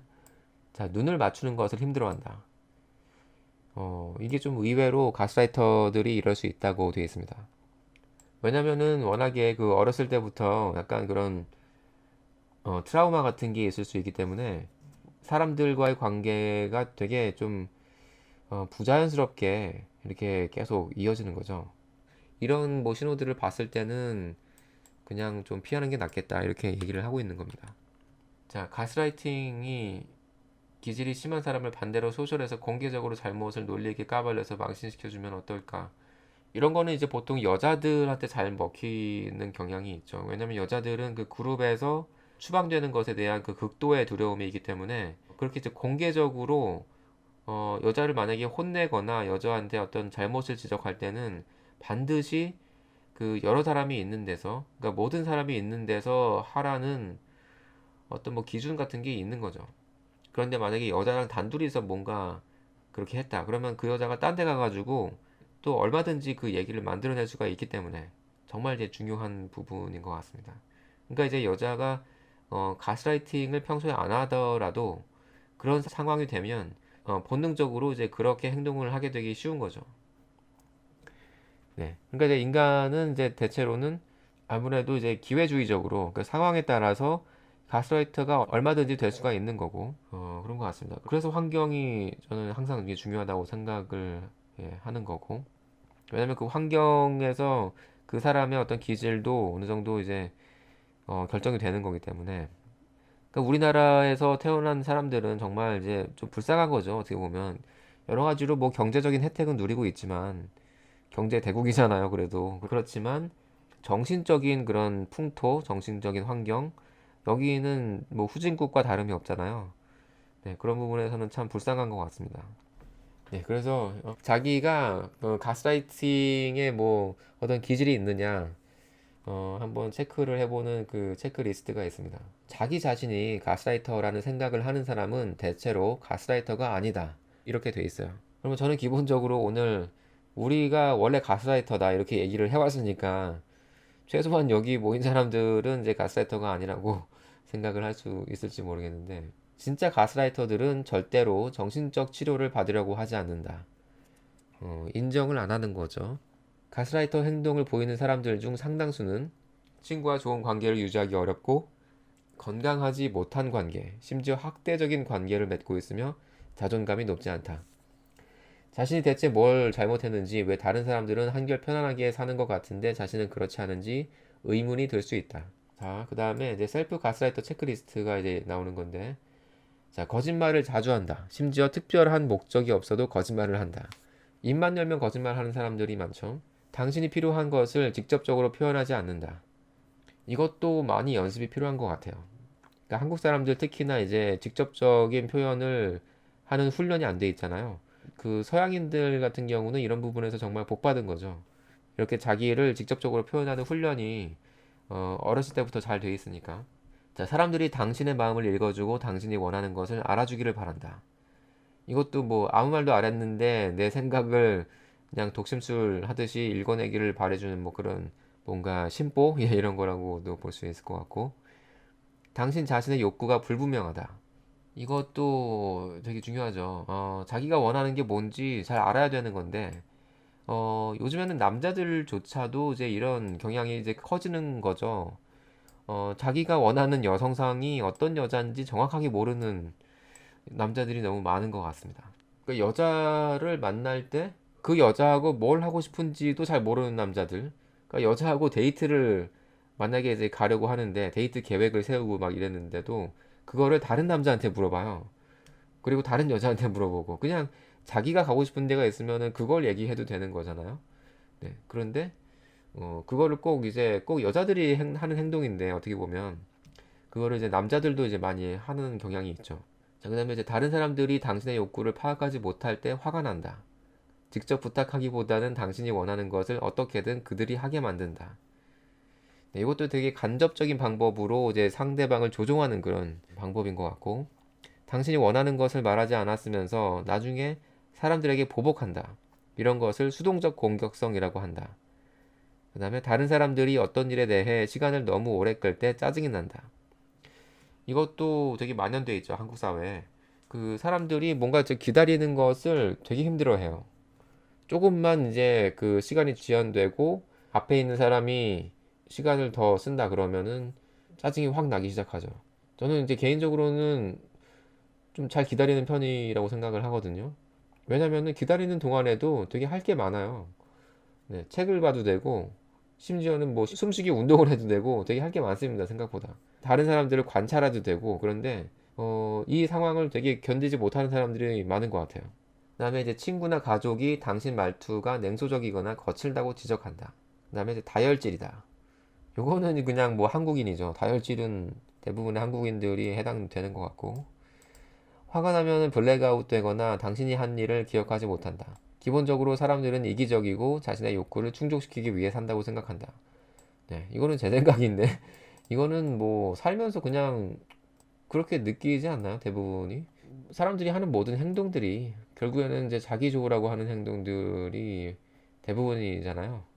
그렇습니다. 그래서 이제 이런 것들이 많이 해당이 될수록 가스라이터일 가능성이 높다. 뭐 이렇게 얘기를 하고 있네요. 의식 수준이 처참한 것 같다. 외적으로만 그러는 척 보이는 데만 급급하고 내적인 의식 성장은 머리 아프고 힘들고 눈으로 안 보이니 외면하고.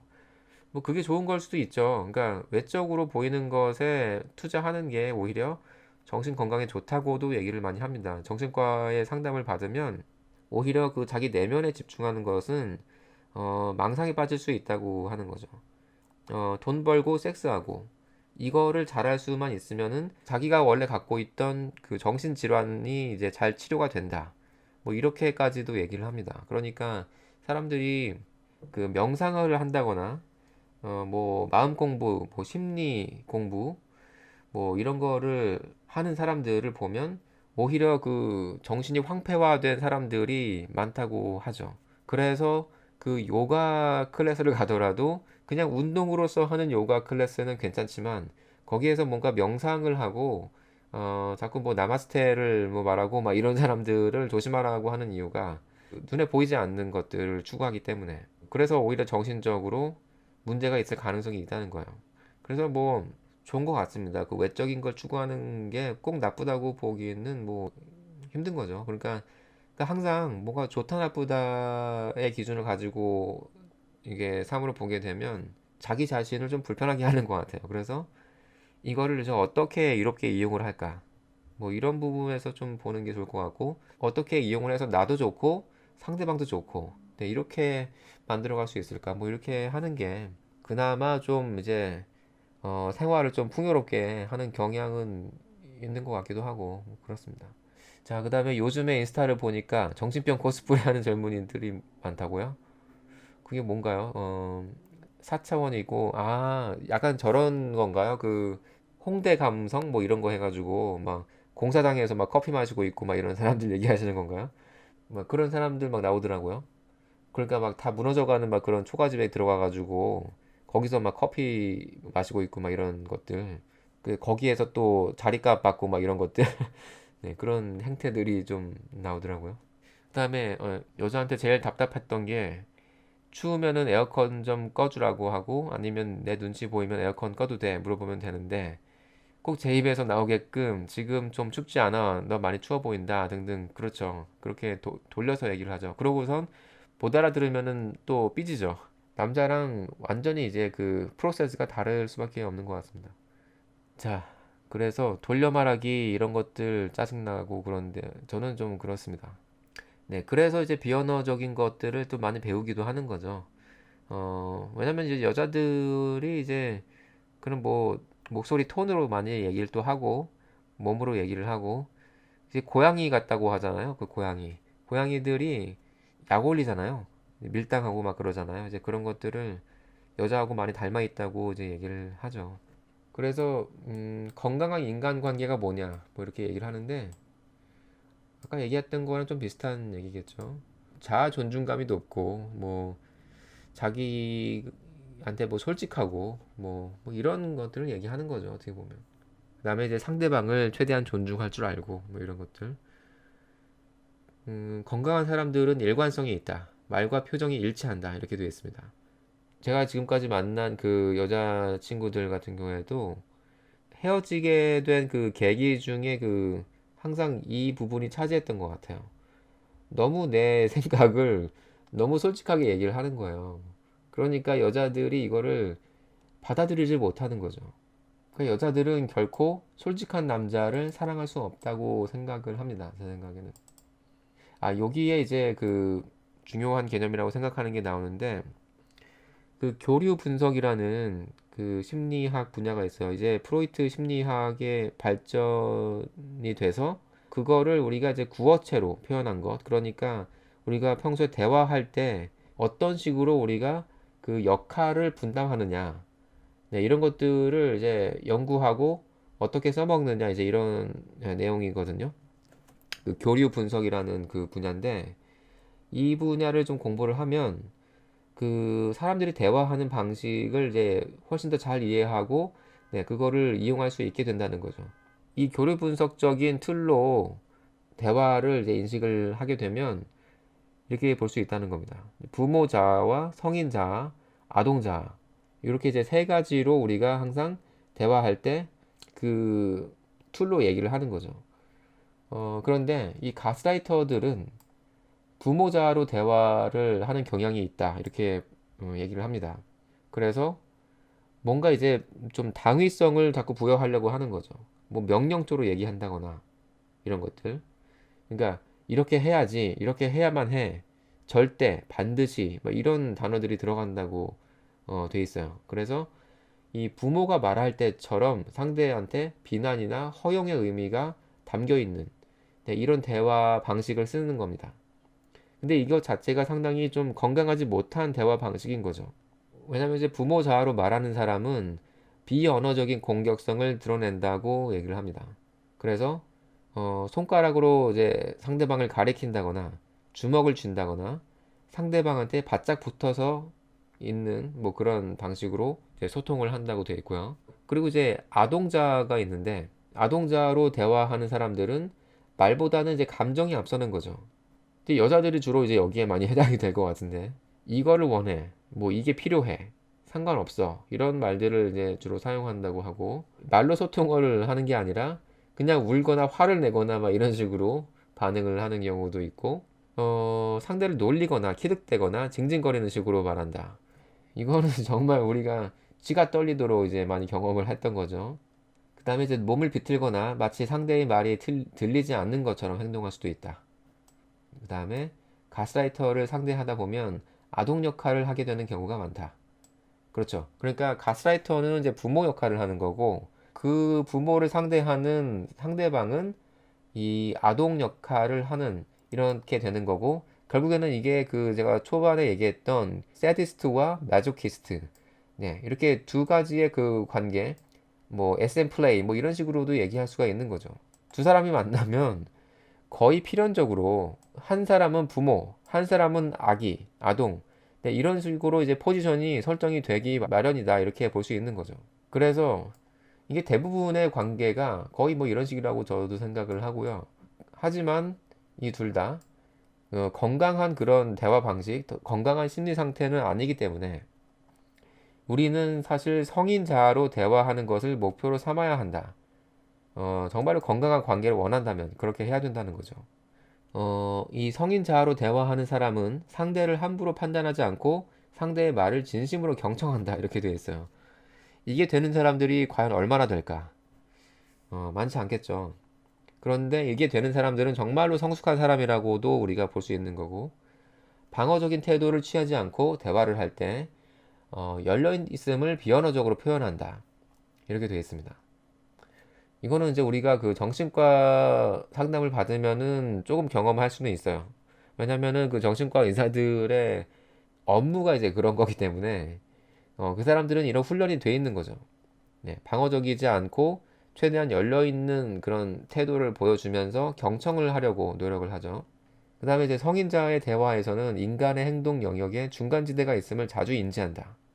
그렇죠. 모든 게 좋기만 한 것도 아니고 모든 게 나쁘기만 한 것도 아니다. 뭐 이런 식으로 생각할 수가 있다는 거죠. 인간의 감정과 행동의 폭은 참으로 넓다. 이렇게 생각을 한다고 되어 있습니다.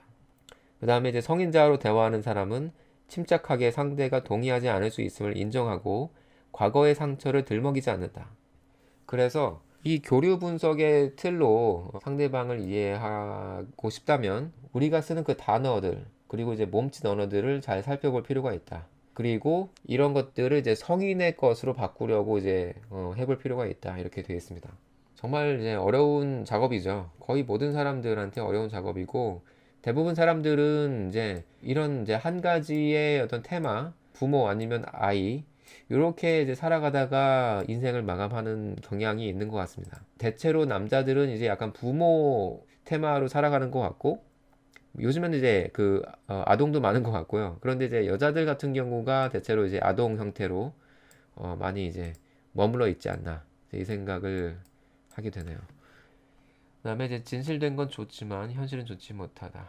어찌 보면은 지식의 저주 같다. 그 제가 그 팔로우하는 그 자기계발 강사가 하나 있어요. 정말 오래됐어요. 10년 이상 제가 팔로우를 했는데 그분이 이제 주장하는 것 중에 하나가 이제 그겁니다. 진정성이라는 거죠. 왜냐면은 이제 우리가 이제 이런 식으로 가식적으로 계속 살아가다 보면 결국에는 이것이 자기 자신의 발목을 잡아버린다는 거죠. 그러니까 자기가 자꾸 잔머리 굴리고 살다 보니까 정말로 그 자기 자신을 잃어버리는 거죠.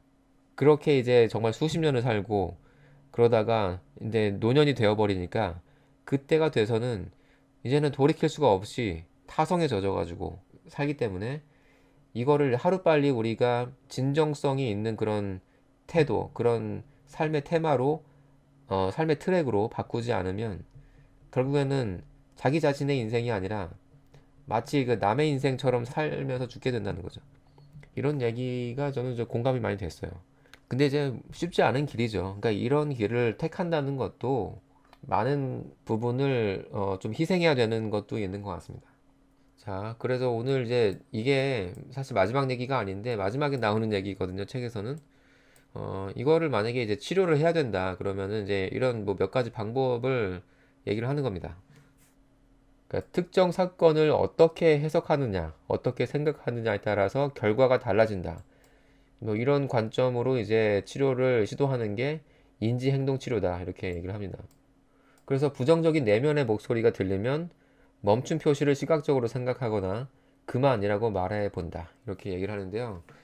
그 뭐 아인슈타인이나 뭐 전설적인 뭐 천재들 이런 사람들의 그 뇌 상태가 어떤 상태인가 이런 것을 연구를 해가지고 이게 그 뇌파가 알파파 상태라는 거죠. 그래가지고 그 알파파 상태를 의도적으로 만들 수 있는 방법을 이제 연구를 한 것이 있는데 그 실바 메서드라는 그런 기법이 있었습니다. 이게 뭐 요즘 말로 하면은 약간 그 시크릿하고도 비슷한 거긴 한데 이게 뭐 작동이 뭐 되는 사람도 있고 안 되는 사람도 있고 그래요. 이게 그러니까 시크릿이 무조건 작동이 안 된다 이것도 어떻게 보면은 너무 이제 극단적인 것 같고 사실 되는 사람은 되거든요. 이게 저는 개인적으로 잘 안 됩니다. 어쨌든 이런 그 테크닉이 나와요. 그러니까 뭔가 부정적인 생각이 들었을 때 그게 이미지든 뭐 목소리로 들리든 그냥 취소라고 얘기를 하는 거죠. 마음속으로. 취소, 취소 이렇게 하면은 어느 정도 이게 좀 중화가 된다고 할까요? 좀 그런 네, 테크닉도 있었습니다. 별거 아닌 것 같지만 이게 습관이 되면 그래도 도움이 되는 것 같아요. 뭐 변증법적 치료 이런 것도 있고 뭐 마음 챙김 이런 것도 있고 해결 중심 치료 이런 거. 아, 여기서 중요한 개념 하나 나오는데 우리가 이제 뭔가 변화를 원하는데 많은 것을 시도해야 된다고 생각을 하는 경향이 있는 것 같은데 그렇게 하지 말라는 거죠. 어차피 우리가 변화를 하기로 마음을 먹었으면 일상 속에서 정말 그 사소한 행동 한 가지만 바꿔도 이게 나비 효과처럼 많은 것들을 이제 바꿀 수가 있다는 거예요. 삶의 모든 것들이 바뀔 수가 있다. 이렇게 얘기를 합니다. 그래가지고 이게 그 해결 중심 치료 이렇게 돼 있는 건데, 이렇게 하루에 뭐 한 가지씩, 네, 이렇게만 해도 이게 습관이 되면은 결국에는 이제 인생 전체가 바뀔 수 있다는 개념인 거죠. 저도 그동안에 어떻게 보면 좀 습관적으로 뭐 시도했던 것들, 이런 것들이 쌓여가지고 결국에는 지금의 이제 이렇게 됐다고 생각을 합니다. 이 책이 거의 전반적으로 가스라이터의 그 특징들을 이제 반복적으로 설명을 하고 있어요. 그러니까 그 일반적인 특징들을 통해서 좀 구체적인 그 행동 양식까지 이렇게 설명을 하고 있습니다. 그래서 뭐 섹스에 있어서도 이런 식으로 행동이 나올 수 있다는 거죠. 가스라이터는 곧 그 사디스트, 뭐 가학적인 성욕, 네, 이거를 가진 사람, 이렇게 볼 수도 있기 때문에 섹스를 할 때도 이런 식으로 이제 규칙을 정해놓고 뭔가 이제 상대방을 지배하는 듯한 네, 뭐 그런 행동을 할 수 있는 것 같습니다. 자, 그래서 이 섹스를 거부하는 것으로 당신을 벌 주려고 한다 이렇게 돼 있어요. 근데 이게 참 재밌는 게 뭐냐면 마조키스트 성향이 있는 여성들 같은 경우에는 이거를 자기가 원하는 경우도 있는 거죠. 그렇기 때문에 이게 만약에 짝이 잘 맞는다 그러면 이게 가스라이팅이 아니게 되는 거예요. 이게 상황에 따라서는. 왜냐면 서로 그걸 원했기 때문에. 한 사람은 가학적이고 한 사람은 피학적이고 이런 그 합이 맞기 때문에 섹스를 거부하는 것으로 당신을 벌주려 한다. 이것 자체가 마조키스트한테는 쾌감이 되는 거죠. 그래서 이게 적용하기 나름이긴 합니다. 어떻게 보면. 뭐 또 뭐가 나오나 후버링 뭐 이런 개념도 나오고 있습니다. 후버링은 이제 당신이 멀어진다 싶을 때 가스라이터가 당신을 다시 흡입하는 방식을 묘사하는 말이다. 그 후버라고 하면은 그 저거예요. 영국식 영어에서 진공청소기잖아요, 그게. 상대방이 뭔가 자기의 가스라이팅을 눈치챈다거나 거기에 진짜 질려가지고 떠나버리는 것 같다. 그러면은 어떻게 해서든 이제 정상적인 척을 하면서 다시 한번 이제 빨아들이는 거죠. 계속 이제 밀당을 하는 겁니다, 어떻게 보면. 가스라이터에게는 결코 채워지지 않는 관심 욕구가 있다. 이렇게 되어 있습니다. 이런 식으로 이제 갖가지 뭔가 좀 교묘한 그런 테크닉들을 이제 얘기를 하고 있어요. 네, 가스라이터는 어쨌든 반응을 원하는 거고, 그런 반응을 보여주지 않는 게 상책이다. 그다음에 연인 사이에서도 이제 가스라이팅이 많이 나오는 거죠.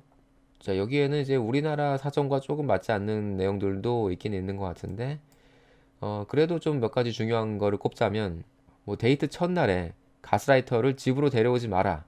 그의 집에도 가지 마라. 이렇게 되어 있습니다. 이게 뭐 여자든 남자든 서로를 자기 집으로 첫 데이트에 데려오는 것 자체가 네, 좀 무리한 행동인 거죠. 좀 위험한 행동일 수 있는 거죠. 자, 그다음에 이제 실제로 만나기 전에는 음란한 사진을 주고받지 마라. 네, 이거는 뭐 많은 남성들이 이미 좀 당했고 앞으로도 좀 주의를 해야 될 내용인 거죠. 그다음에 이제 공공장소에서 만나라는 거. 가스라이터뿐만 아니라 여성을 이제 상대할 때도 가능하면은 여러 사람이 있는 데서 상대하는 게 이제 유리하다는 것을 얘기했죠. 그다음에 이제 온라인 대화에서 이상한 낌새가 느껴지면 대화를 중단하라 이렇게 되어 있습니다. 그다음에 뭐 이런 연인 초기의 경고 신호들 이런 것도 나오고요. 첫 만남의 적신호 이런 것도 나오는데 자기애가 지나치게 강하다. 교육 수준이 높은 경우도 이제 많고 매혹적이고 그러면서도 이제 위험한 수준으로 사람을 조종한다. 이렇게 되어 있습니다. 조건을 많이 보잖아요. 남자들도. 그런데 거기에서 교육 수준이 높은 여자가 과연 매력이 있을까? 저는 그 생각을 많이 하거든요. 저는 예전에 그 외국인 여성하고 교제할 때도 그 여자가 자기 그 본국에서 명문대 출신이었어요. 그 똑똑한 여자였어요. 그런데 그게 좋은 게 아니더라고요. 사귀어 보니까. 여자가 머리가 좋으면요. 그 좋은 머리를 공부하는 데 안 쓰고 상대방을 조종하는 데 쓰더라고요. 이거는 여자로서의 그 매력이 정말 많이 반감되는구나. 그 생각을 많이 했습니다. 아, 이런 것도 있네요. 그 소셜미디어를 하지 않는다. 이게 적신호라고 되어 있어요. SNS에 중독된 여자들을 많이 우리가 되게 안 좋게 얘기를 하는데, 오히려 이걸 하지 않는 여자들이, 뭔가 좀 숨기는 게 많기 때문에, 그럴 수도 있다는 거예요. 그 소셜미디어가 일종의 그 인증 장치 같은 거죠. 요즘에는 그 여자들도 남자가 뭔가 이제 접근을 한 거다 이럴 때 인스타그램 보여달라고 한다면서요. 그래서 거기에서 뭔가 자기의 기준에 맞지 않으면은 뭐 바로 차단당하는 뭐 이런 식으로 네 그렇게 된다고 들었습니다만 어쨌든 그래서 소셜 미디어를 하지 않는 여자가 더 좀 위험할 수 있다 이런 얘기가 나옵니다. 아 이거는 이제 남자를 더 얘기하는 걸 수도 있겠네요. 여자가 소셜 미디어 하지 않는 경우는 뭐 거의 없다고 봐야겠죠. 자, 그래서 가스라이팅 기질이 강한 사람을 반대로 이용하고 반대로 착취할 수 있을까요? 저걸 배워야 돼요. 저걸. 그러니까 쉽게 말해서 세뇌법을 배워야 돼요. 세뇌술. 그러니까 이게 그 가스라이팅의 레벨이 한 단계 그 위에 레벨인 거거든요. 그게. 가스라이팅이라는 것은 세뇌술의 한 분파예요. 한 부분이에요. 그렇기 때문에 세뇌술을 전반적으로 자기가 꿰차고 있으면 그거를 상대할 수 있는 거죠. 세뇌술도 사실은 이제 좀 선천적인 게 있습니다. 이게 세뇌술이 잘 되는 사람들이 있고요. 이제 배워도 이게 좀 어려운 사람들이 있고 그렇습니다. 물론 이제 이 내용 자체가 사실 일반인한테 거의 공개가 되지 않았죠. 세뇌술도 세뇌술 자체가.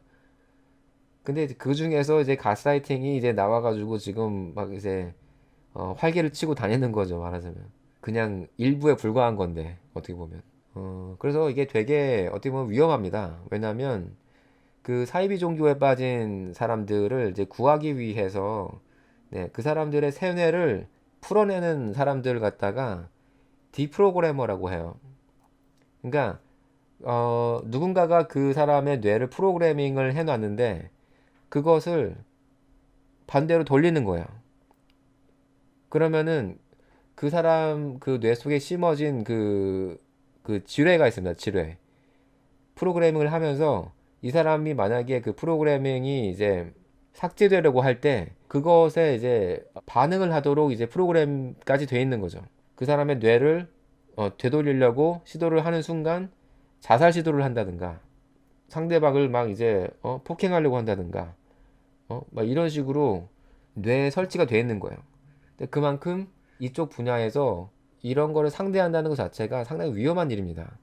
전문가들도 위험하다고 할 정도이기 때문에 아까 그래서 이게 이 책에서도 일관성 있게 주장하는 게 그냥 도망가라 이거예요 사실은.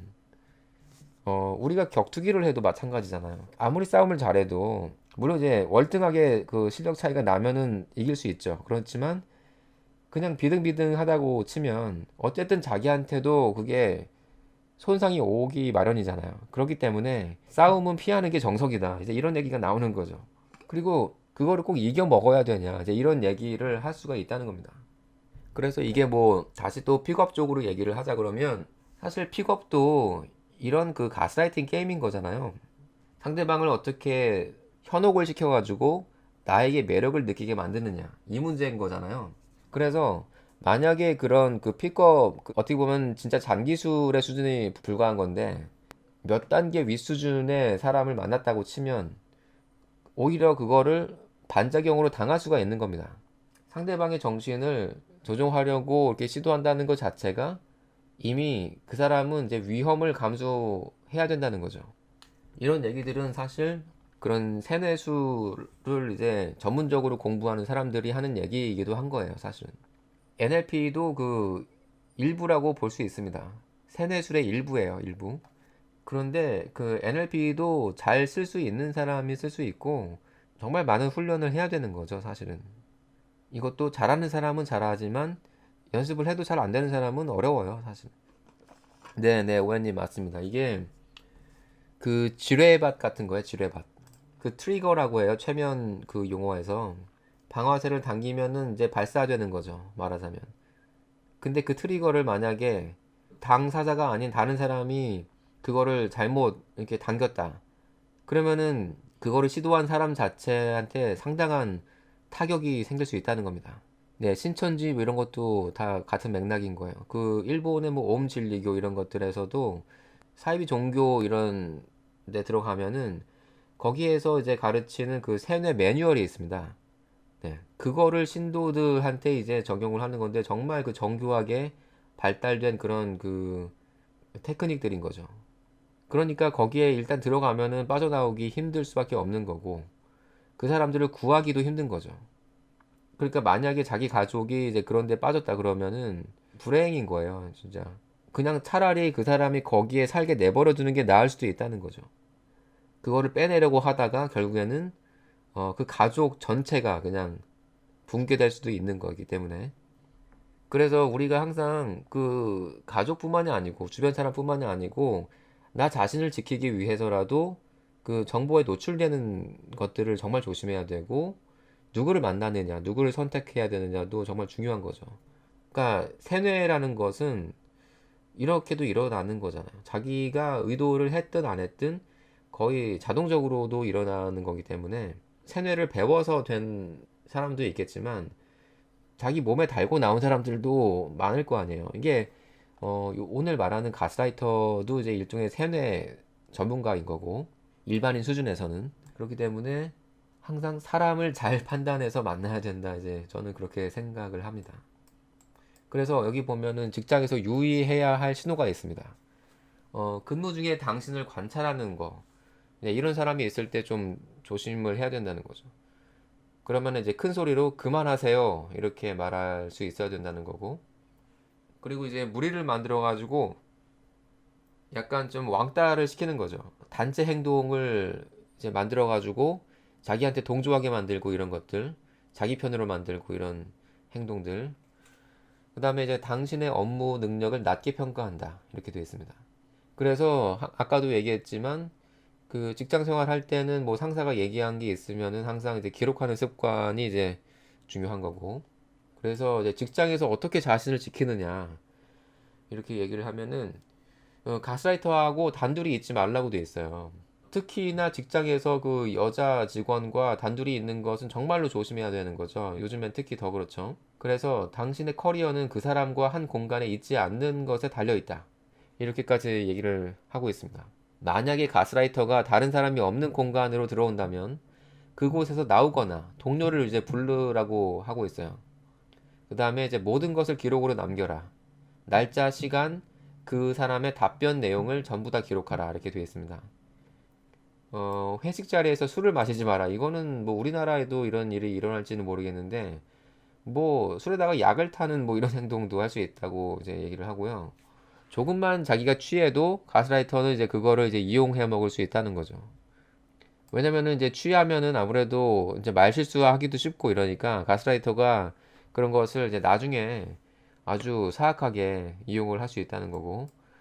그 다음에 이제 기록하고 또 이제 기록을 해라. 이렇게 했는데 그 내용이 뭐냐 그러면 이제 이런 거 뭐 육하원칙 이런 거를 생각하면 될 것 같아요. 그 다음에 기록할 때 중요한 게 뭐냐면은 그 자기 회사 컴퓨터나 뭐 회사 뭐 이런 뭐 인트라넷 이런 데다가 하지 말고 자기 개인 그 정보 매체 여기에다가 이제 기록을 하라는 거죠. 자기 뭐 폰이 됐든 자기 뭐 녹음기가 됐든 뭐 이런 데다가 기록을 하고 자기 수첩에다가 기록을 하고 왜냐하면은 자기 만약에 회사 노트북 같은 데다가 기록을 해놓으면은 직장에서 해고를 당했을 때 그 가스라이터가 얘를 이제 이용할 수가 있다는 거죠. 자, 그 다음에 이제 이도 저도 안 되면 새 직장을 구해라. 직장을 그만두면은 가스라이터가 승리한 것처럼 느껴질 수도 있지만 결코 그렇지 않다는 거예요. 왜냐면 그것 자체가 내가 이긴 거라는 거죠. 그 환경 자체가 나한테 유해한 환경이기 때문에 직장을 퇴사하는 게 자기 스스로를 지킨 것이다. 네, 그래서 여기서 일관성 있게 얘기하죠. 절대로 가스라이터하고 싸우지 말라는 거예요. 네, 이게 위험한 겁니다, 사실은.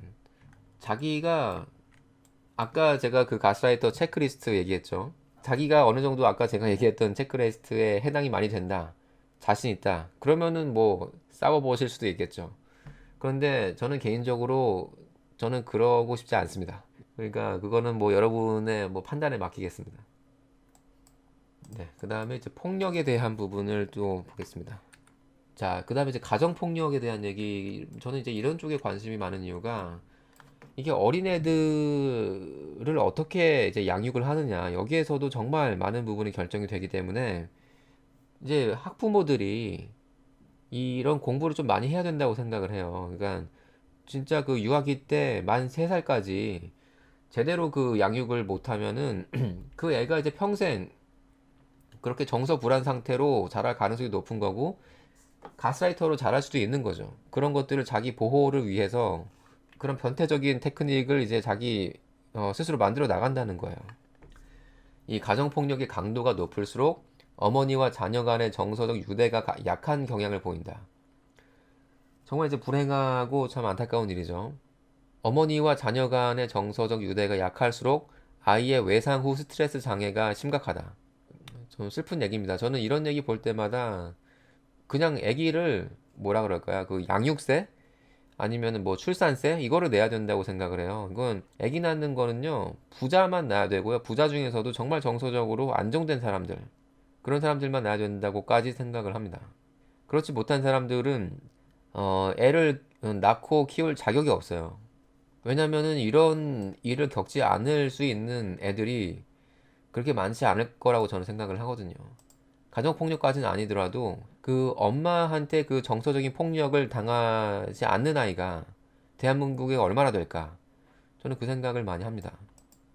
그래서 뭐 트라우마 생기고 뭐 이런 것들, 끔찍한 얘기인데, 트라우마 유대라는 이 용어가 있어요. 그래가지고 엄마하고 아이 관계 속에서 학대 행위가 일어날 때마다 뇌에서는 두 사람을 결속시키는 화학작용이 일어난다, 이렇게 되어 있습니다. 그러니까 학대를 받으면 받을수록 이 아이의 뇌에서는 그 쾌감 물질이 분비가 되는 거예요. 그러니까 그 아이는 어른이 돼서도 누군가한테 학대를 받지 않으면은 이게 살아갈 수가 없는 겁니다. 자기 학대를 하는 거죠. 그래서 끔찍한 얘기인 거예요, 제가 볼 때는. 그래서 학대적인 관계는 결코 개선이 되지 않는다고 얘기를 하고, 어쨌든 이제 여기에서 탈출을 해야 된다는 거예요. 자, 권력과 가스라이팅, 뭐 공감 능력이 부족하고 이런 것들, 자신이 신이라고 생각한다. 뭐 사이비 종교 아까 얘기 나왔듯이, 그러니까 사이비 종교의 어떤 기본 자질인 거죠. 가스라이팅의 능력이. 소셜 미디어에서 어떻게 자신을 지킬 수 있는가, 이런 내용이 나오는데요.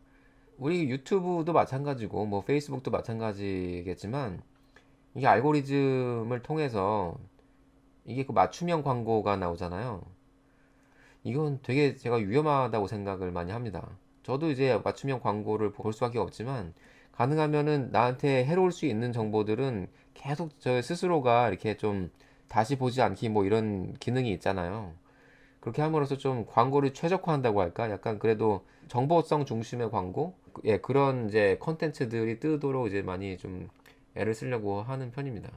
그래서 어쨌든 선동을 위한 계정이나 광고를 보면 즉시 신고한다, 이렇게 되어 있고요. 그 페이스북이나 웹사이트 등의 특정 그룹에 가입하기 전에 그 그룹을 누가 만들었는지, 그 그룹에 실제로 회원이 있는지 조사한다.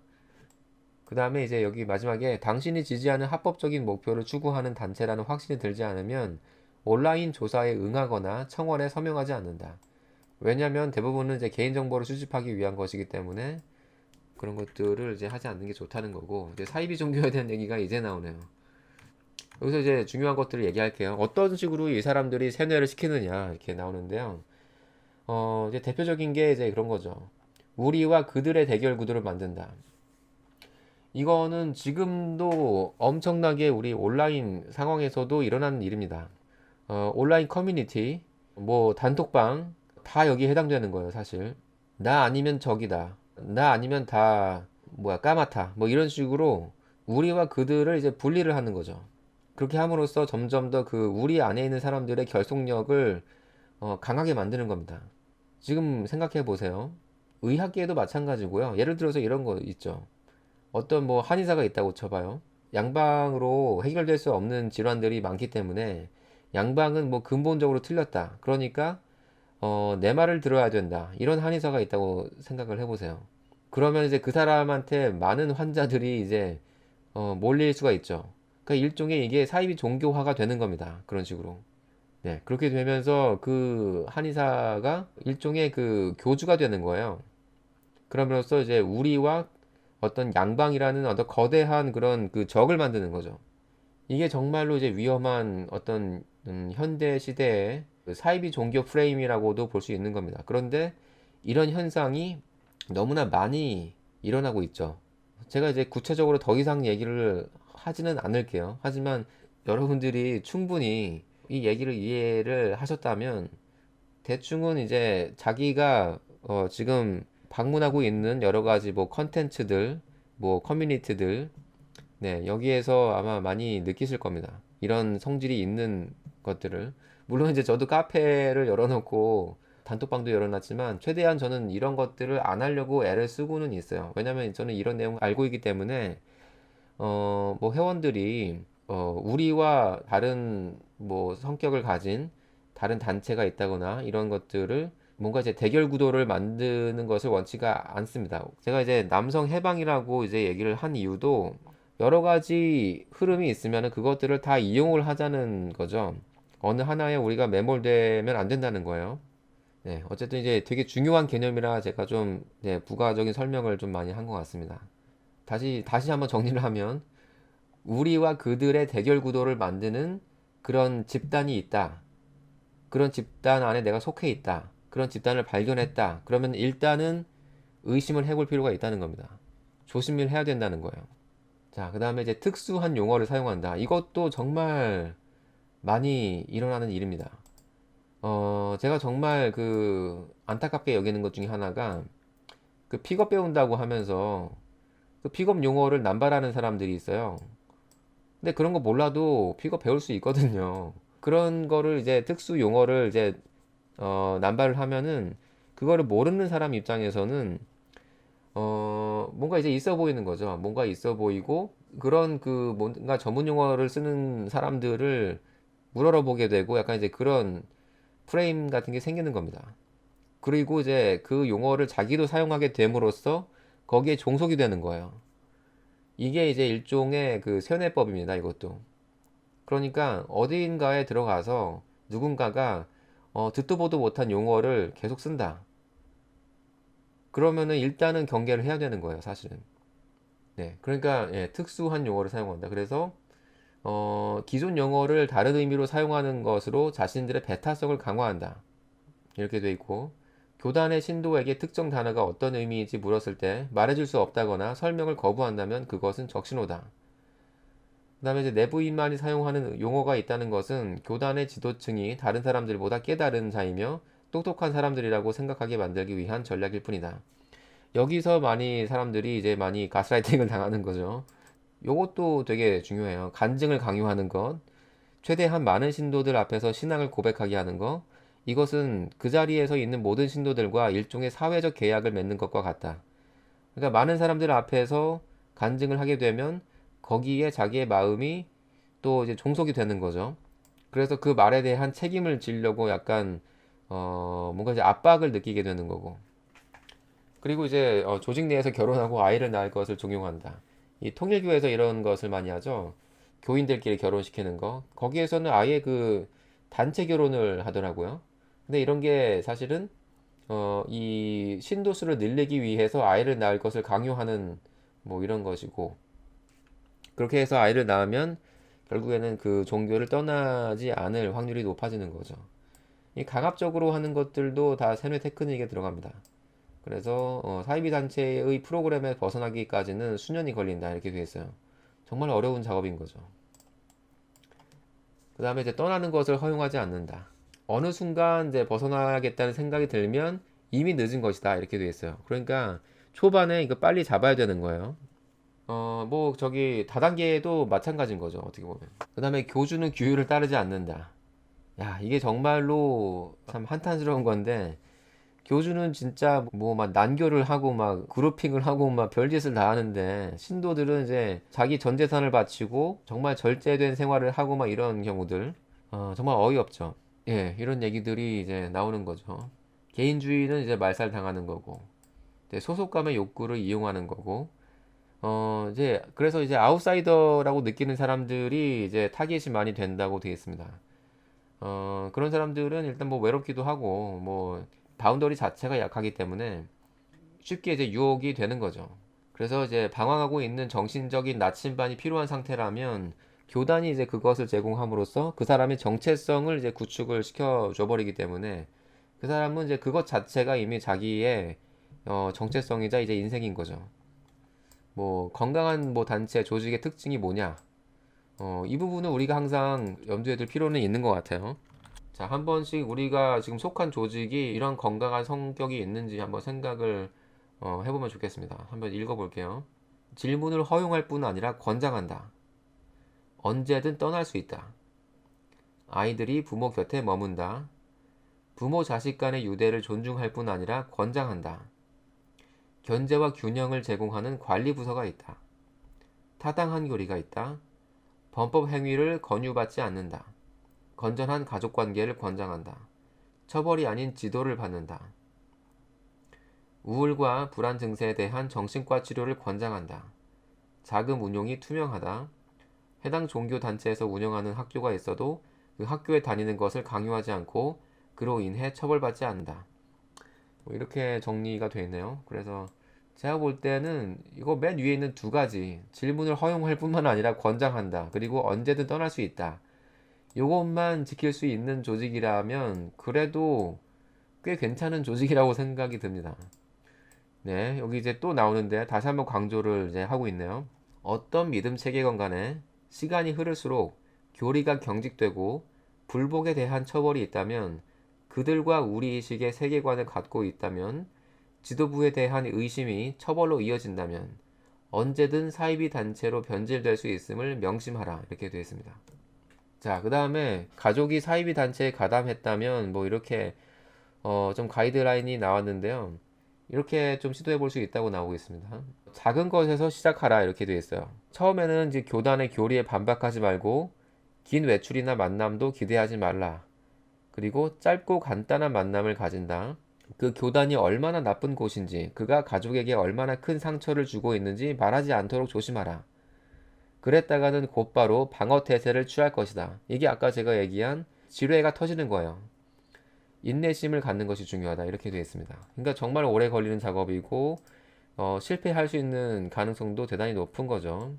사이비 단체나 과격 단체에서 누군가를 억지로 빼내올 수는 없다. 이제 자기 자신이 이제 사이비 단체에 들어갔다는 것을 이제 느꼈다. 그랬을 때는 가장 먼저 할 일이 뭐냐? 그것은 이제 탈출 계획을 짜는 것이지만 그 사실을 교단 내에 누구에게도 발설하지 말라고 되어 있습니다. 아마 그 일본에서 그 디프로그래머가 그런 일이 있었던 걸로 제가 기억을 하는데 자기가 이제 그 사이비 종교 단체에 직접 이제 들어간 거예요.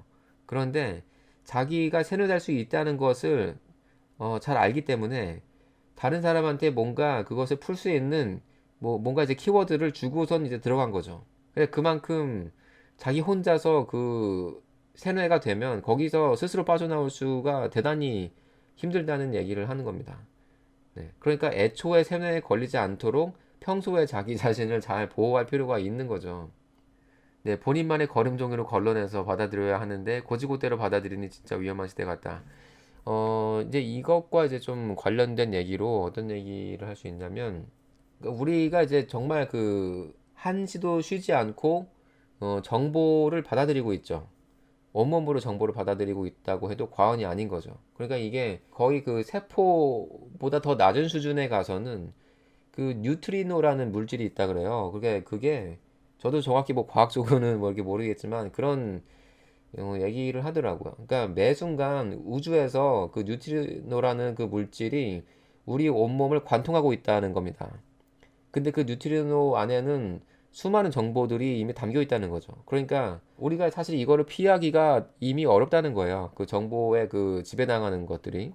그래서 최소한으로 할 수 있는 것 자체가 평소에 자기가 노출되는 정보를 정말 주의해서 선택할 필요가 있다는 거죠. 그거라도 해야 된다는 거죠. 그리고 자기가 가는 물리적으로 이동하는 모든 지점에 있어서 누구와 상대하는가 이것도 되게 중요할 수밖에 없는 게 상대방은 상대방대로 그 사람이 갖고 있는 정보가 나한테 그대로 또 전달이 되기 때문에 그러니까 이게 계속 이제 영향을 주고 받을 수밖에 없다는 얘기예요.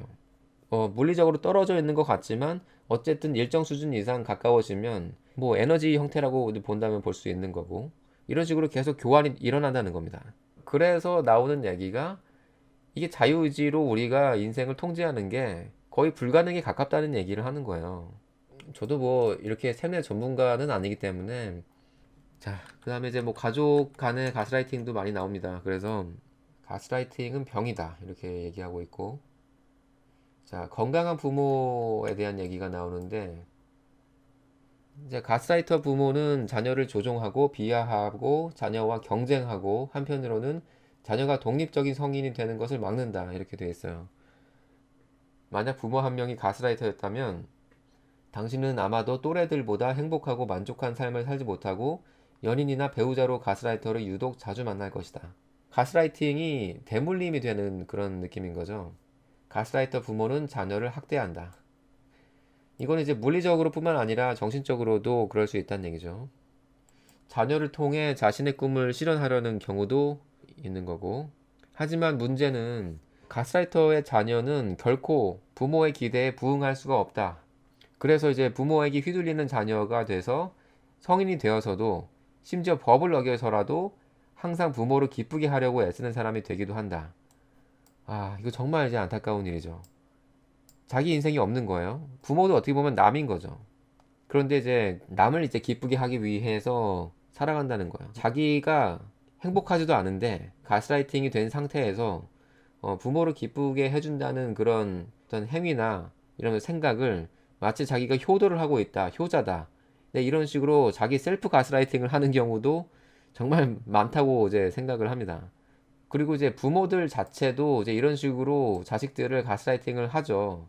효도를 하는 게 당연한 것처럼. 그런데 여러분 그 효도의 그 기원이라고 해야 되나요? 그게 얘기를 아마 아시는 분도 있을 건데 중국에서 부모가 아이를 아주 극진하게 이제 대접을 한 거예요. 예, 그랬더니 그 아이가 너무 감동을 해가지고 그거를 못 잊어가지고 이제 부모한테 그걸 갚았다는 거죠. 그게 이제 효도의 시초라고 합니다. 그런데 이제 한국 사회 같은 경우는 반쪽이 빠져 있는 거죠. 아이를 뭔가 극진하게 대접한다기보다는 이게 소유물로 여기고 약간 이제 그런 경향이 크기 때문에 그런 아이한테 뭔가 효도를 바란다. 이것 자체가 이제 좀 무리가 있는 것 같습니다. 자, 가스라이터 부모의 간병 얘기가 여기 딱 나오네요. 부모의 간병 여부는 당신의 선택이다. 그래서 간병을 한다는 것은 당신이 간병하기로 선택을 한 것이다. 부모를 간병을 해야 되는 거에 대해서 이것을 의무라고 생각을 해야 되느냐? 만약에 부모가 가스라이터라고 한다면 그걸 통해서 정말 병상에 누워서도 그 자식의 정신을 지배할 수 있다는 거죠. 과연 부모한테 그럴 권리가 있을까?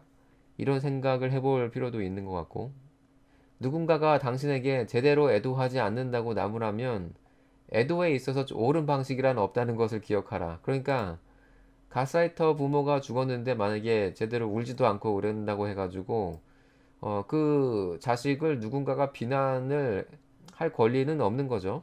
어차피 남의 부모인 거고 그 사람도 가스라이터 부모 밑에서 많이 고생을 한 사람인 거고 뭐 그런 거기 때문에 그 다음에 이제 형제 간에도 가스라이팅을 이제 할 수 있는데 일단 뭐 동생 같은 경우 뭐 형이나 뭐 누나가 동생의 보호자가 아니라는 거예요.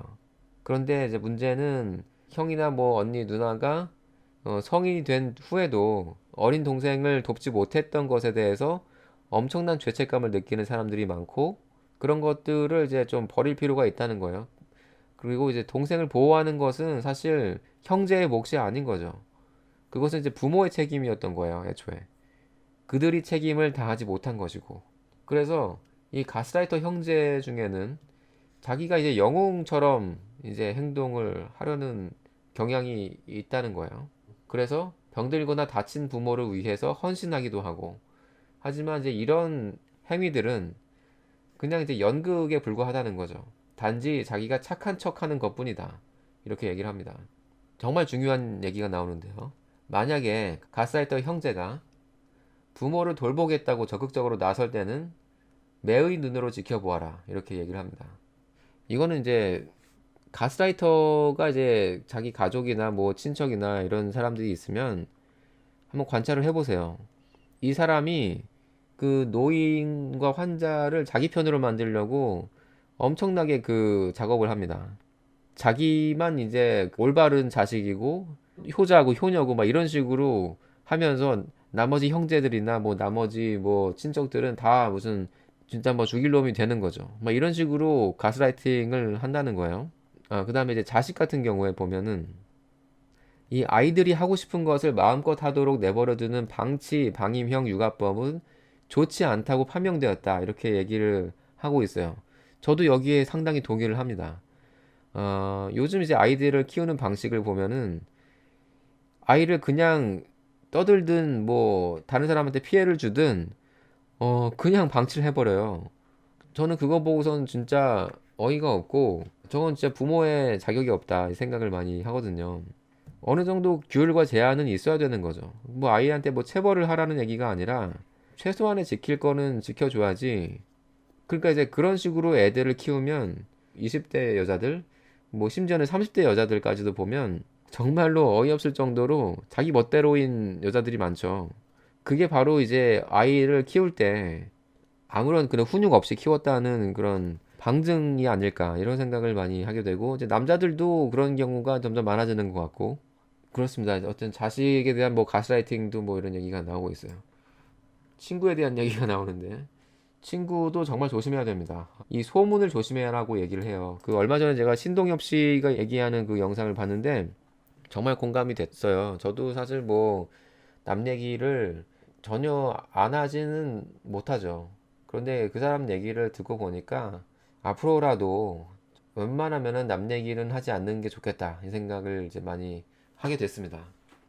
그래서 소문을 조심을 해야 되는데 다른 사람 얘기를 어떻게 하는지 상대방이 어떻게 얘기를 하는지 한번 생각을 해보면 그 사람이 가스라이터인지 대충 알 수가 있는 거죠. 왜냐면은 이제 지독하게 이제 험담을 하는 게 그 사람들의 이제 기본 태도인 거고, 그를 통해서 이제 서로 간의 갈등을 부추기는데 이용을 하는 거죠.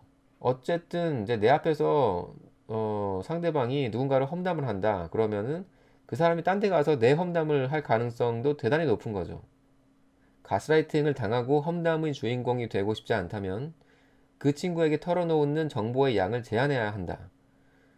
이것도 제가 사실 좀 잘 못하는 부분이기도 한데, 워낙에 이제 성격이 감추는 게 없다 보니까, 저는 이런 데서 많이 이제 좀 손해를 봤다고 해야 되나? 좀 피해를 봤다고 생각을 하거든요. 정보를 그냥 다 흘려버리는 거예요. 뭐 좋은 정보든 나쁜 정보든. 오늘 제가 하는 얘기들도 상당히 고급 정보들이 많이 포함이 되어 있습니다, 사실. 그런데 그 와중에 내 개인 정보들도 많이 포함이 되어 있는 거죠. 그 친구들한테 뭐 그런 얘기를 한다거나 할 때. 그래서 이제 그런 정보들을 이제 상대방이 수집을 하는 거예요, 계속. 그게 이제 다른 데서 이제 흘러나가게 될 가능성이 높은 거죠. 그 친구가 다른 사람에 대해서 험담을 한다 그러면 가만히 듣고 있지 말라고 얘기를 합니다. 왜냐면 가만히 듣고 있으면 일종의 공모범이 되는 거예요. 그러니까 중단을 하게끔 만든다거나, 뭐 화제를 돌린다거나, 자리를 피한다거나, 네, 이런 식으로 대응을 하라는 거죠. 그래서 사람들과 얘기할 때는 특히 상대가 가스라이터라면 더더욱 그 자리에 없는 사람 얘기는 하지 않는 것이 좋다. 저는 참 좀 불행하다고 해야 되나? 그런 그 인간들을 자꾸 만나게 되기도 해요. 진짜 입만 열면은 딴 사람 그 험담하는 사람들을 만난 적이 많습니다. 이렇지 않을 수 있는 사람이 사실 오히려 더 없을 수도 있어요. 더 흔치 않을 수도 있는데 그 정도가 정말 심한 사람들이 있거든요. 그런 사람들은 제가 일찌감치 정리하는 게 맞았다고 생각이 들어요. 당신이 직접 들은 얘기가 아니라면 가스라이터가 지어낸 얘기일 확률이 높다. 가스라이터가 누가 당신에 대해 뭐라고 하더라고 전하면 일단은 거짓말이라고 가정하라. 왜냐면 이제 당신이 미끼를 물면 그들은 엄청난 권력을 가진 기분이 된다. 그래서 뭔가 이제 자기가 자기에 대해서 나쁜 얘기를 전해 들었다고 할지라도 그거는 내가 상관할 바가 아니라는 거예요. 다른 사람들이 나에 대해서 어떤 생각을 하든지 그거는 이제 그 사람의 생각이고 그 사람의 사정이라는 거죠. 네, 그렇게 생각하는 게 오히려 편하고 안전하다 이렇게도 볼 수 있는 겁니다. 네, 뭐 가족에 대해서 참 이제 한국 사람으로 산다는 게 정말 이제 힘들죠. 그 관계성 안에서 이제 자기의 어떤 정체성이 결정되는 경우가 너무나 많기 때문에 이거를 버리는 순간 존재성 자체가 뭔가 좀 허물어지는 느낌. 네, 이런 거를 받기가 쉬운 거죠. 그래서 이제 그 부분을 버린다거나 아니면은 좀 이제 넘어설 수 있어야 되는 것 같아요. 그러니까 자기 자신으로서 독립적인 인간으로서 인격으로서 살기 위해서는 가족 관계에서도 많이 좀 초월을 할 필요는 있는 것 같습니다. 다른 사람이 내 앞에서 또 다른 사람을 욕하는 걸 보면 그 사람이 다른 누군가에게 내 이야기를 이런 식으로 하는 거라고. 네, 거의 맞다고 봅니다. 저는 경험을 해보니까 그런 것 같아요. 그 사람의 어떤 기질이거든요. 그렇게 한다는 것 자체가. 그러니까 그게 나하고 있는다고 해가지고 그 기질이 바뀌는 건 아니거든요. 그러니까 정말 중요한 그 인간관계의 어떤 기준이라고 생각을 합니다. 남자들이 특히 그 친구 관계에 대해서 많이 그 의미 부여를 많이 하는 경향이 있는데 저는 뭐 크게 영향가가 없다고 많이 생각이 들어요. 왜냐면은 제가 이제 그 어른들의 삶도 많이 관찰을 하거든요. 그런데 이제 특히 남자들, 우리 아버지 세대 같은 경우만 봐도 친구 관계가 그 정말로 우리 아버지 세대까지만 해도 정말 불알 친구들 수십 년 동안 이제 친구 관계를 이제 맺은 경우가 많기 때문에 그런데 결국에는 다 뒤통수 치고 그러고 살더라고요. 친구 간에도 잘 되는 경우도 있지만 정말 저는 드문 케이스라고 생각을 합니다. 결국에는 다 자기 이기심 때문에 만나는 거죠. 자, 가스라이터 친구를 어떻게 대응할 것인가? 자, 거리를 두거나 연락을 끊어라. 저는 이게 많이 좀 훈련이 됐어요. 그래가지고 일단은 이제 한 세 번 정도 이제 기회를 주고 물론 이제 첫 번째에 봤을 때 거의 결단을 내리는 게 맞긴 한데 좀 마음이 약해가지고 한 세 번 정도는 기회를 줍니다. 그러면 이제 거의 이제 확신이 되죠. 아, 얘는 이제 끝났다. 이제 그러면은 두 번 생각 안 하죠. 그때부터는 차단하고 이제 싹 정리를 합니다. 가스라이터에게 물건을 빌리지도 빌려주지도 마라. 그 다음에 빌려줄 때는 다시는 돌려받을 생각을 하지 마라. 그러니까 돈 관계를 하지 말란 얘기예요. 왜냐면은 돈을 만약에 빌려주면은 이런 식으로 생각을 하는 거예요. 나 도와줘서 고마워. 막 이런 식으로 기억이 왜곡될 가능성이 있는 거고. 그 다음에 이제 만약에 가스라이터한테 물건을 빌렸다고 쳐봐요. 그러면은 나중에 가서 내가 그거를 이제 훔쳐왔다고 얘기를 할 수 있다는 거예요. 그래서 이제 가스라이터가 만약에 선물이라면서 무언가를 주면은 아니야, 괜찮아. 이렇게 명료하게 거절을 하라고 되어 있습니다. 어쨌든 간에 억지로라도 뭔가를 이제 받았어야 된다면 이게 나중에는 그 꼬투리가 될 수 있다는 것을 꼭 기억하라고 합니다. 왜냐면은 계속해서 선물 공세를 하는 것은 결국에는 그것을 이제 훔쳤다고 이제 누명을 씌우기 위해서 그렇게 할 수 있다는 거죠. 특히나 이제 남성분들 조심해야 될 게 뭐냐면 그 여자들이 뭔가 이제 선물하고 이러면요 정말 긴장을 해야 됩니다. 다 계산이 돼 있어서 하는 행동인 거거든요 그게. 그래서 저도 최근에 선물 한번 받았었는데 말도 안 되는 핑계 대면서 그래가지고 제가 이제 며칠 뒤에 바로 그 선물의 금액에 상응하는 그런 선물을 다시 이제 해준 적이 있습니다. 그렇게 하니까 내 마음도 편하고 내가 그 여자를 상대할 때도 상당히 좀 당당해지고 뭐 이런 게 생기더라고요. 그전에도 나한테 뭔가를 자꾸 먼저 해주는 여자들은 결국에는 좀 뒤끝이 안 좋더라고요. 그래가지고 항상 그 부분을 좀 조심을 해야 된다고 생각하지만 또 한편으로 이제 이런 건 있어요. 그러니까 만약에 이제 여자하고 이제 성관계가 진행돼가지고 여자가 정말 안드로메다로 갔다 왔다. 여행을 갔다 왔다. 그럴 정도의 그 수준이 됐나 그러면 그건 또 얘기가 달라질 수 있습니다. 여자가 정말로 이제 마음에서 우러나와가지고 그 선물을 줄 수 있는 상황인 거죠. 그래서 케이스 바이 케이스이긴 합니다. 이 가스라이터 친구하고 이제 우정을 끝내는 방법이 뭐냐? 보니까 나에게 먼저 실증이 나서 먼저 떠나게 만드는 것. 그러니까 자기가 스스로 떠났다고 생각하게끔 만드는 거죠. 그러니까 가스라이터한테 가스라이팅을 한 거죠. 자, 당신이 해서는 안 될 말이 있다면 비록 그 편이 정직하고 진실한 것처럼 보여도 이제 너하고 못 다니겠어 라고 대놓고 말하는 것이다. 그러니까 저는 이런 식으로밖에 대응을 못 해요, 사실은. 그러니까 이게 제대로 된 대응법이 아닌 거죠, 사실. 네, 오히려 상대방이 나한테 질려가지고 먼저 떠나게 만드는 것. 네, 이거는 이제 여자를 만날 때도 어떻게 보면 마찬가지인 거죠.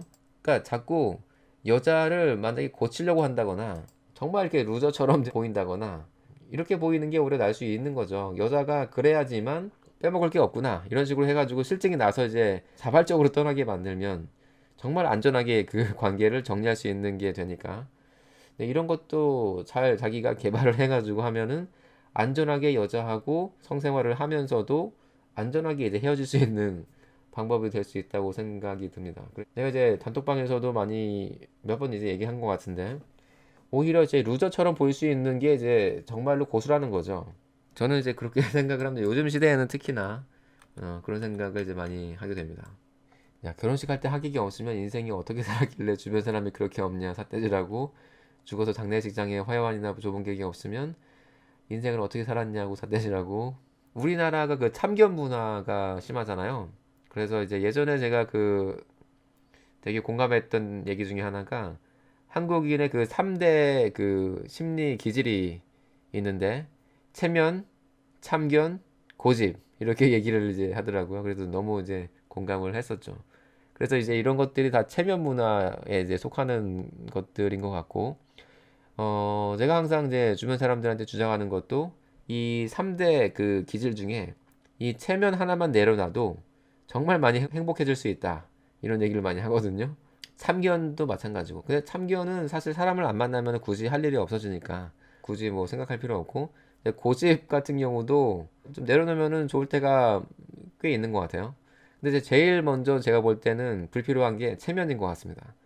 요것만 내려놔도요, 정말 행복해집니다, 인생이. 한국 사람일 경우에. 네, 그러면 오늘은 여기서 마치겠고요. 감사합니다.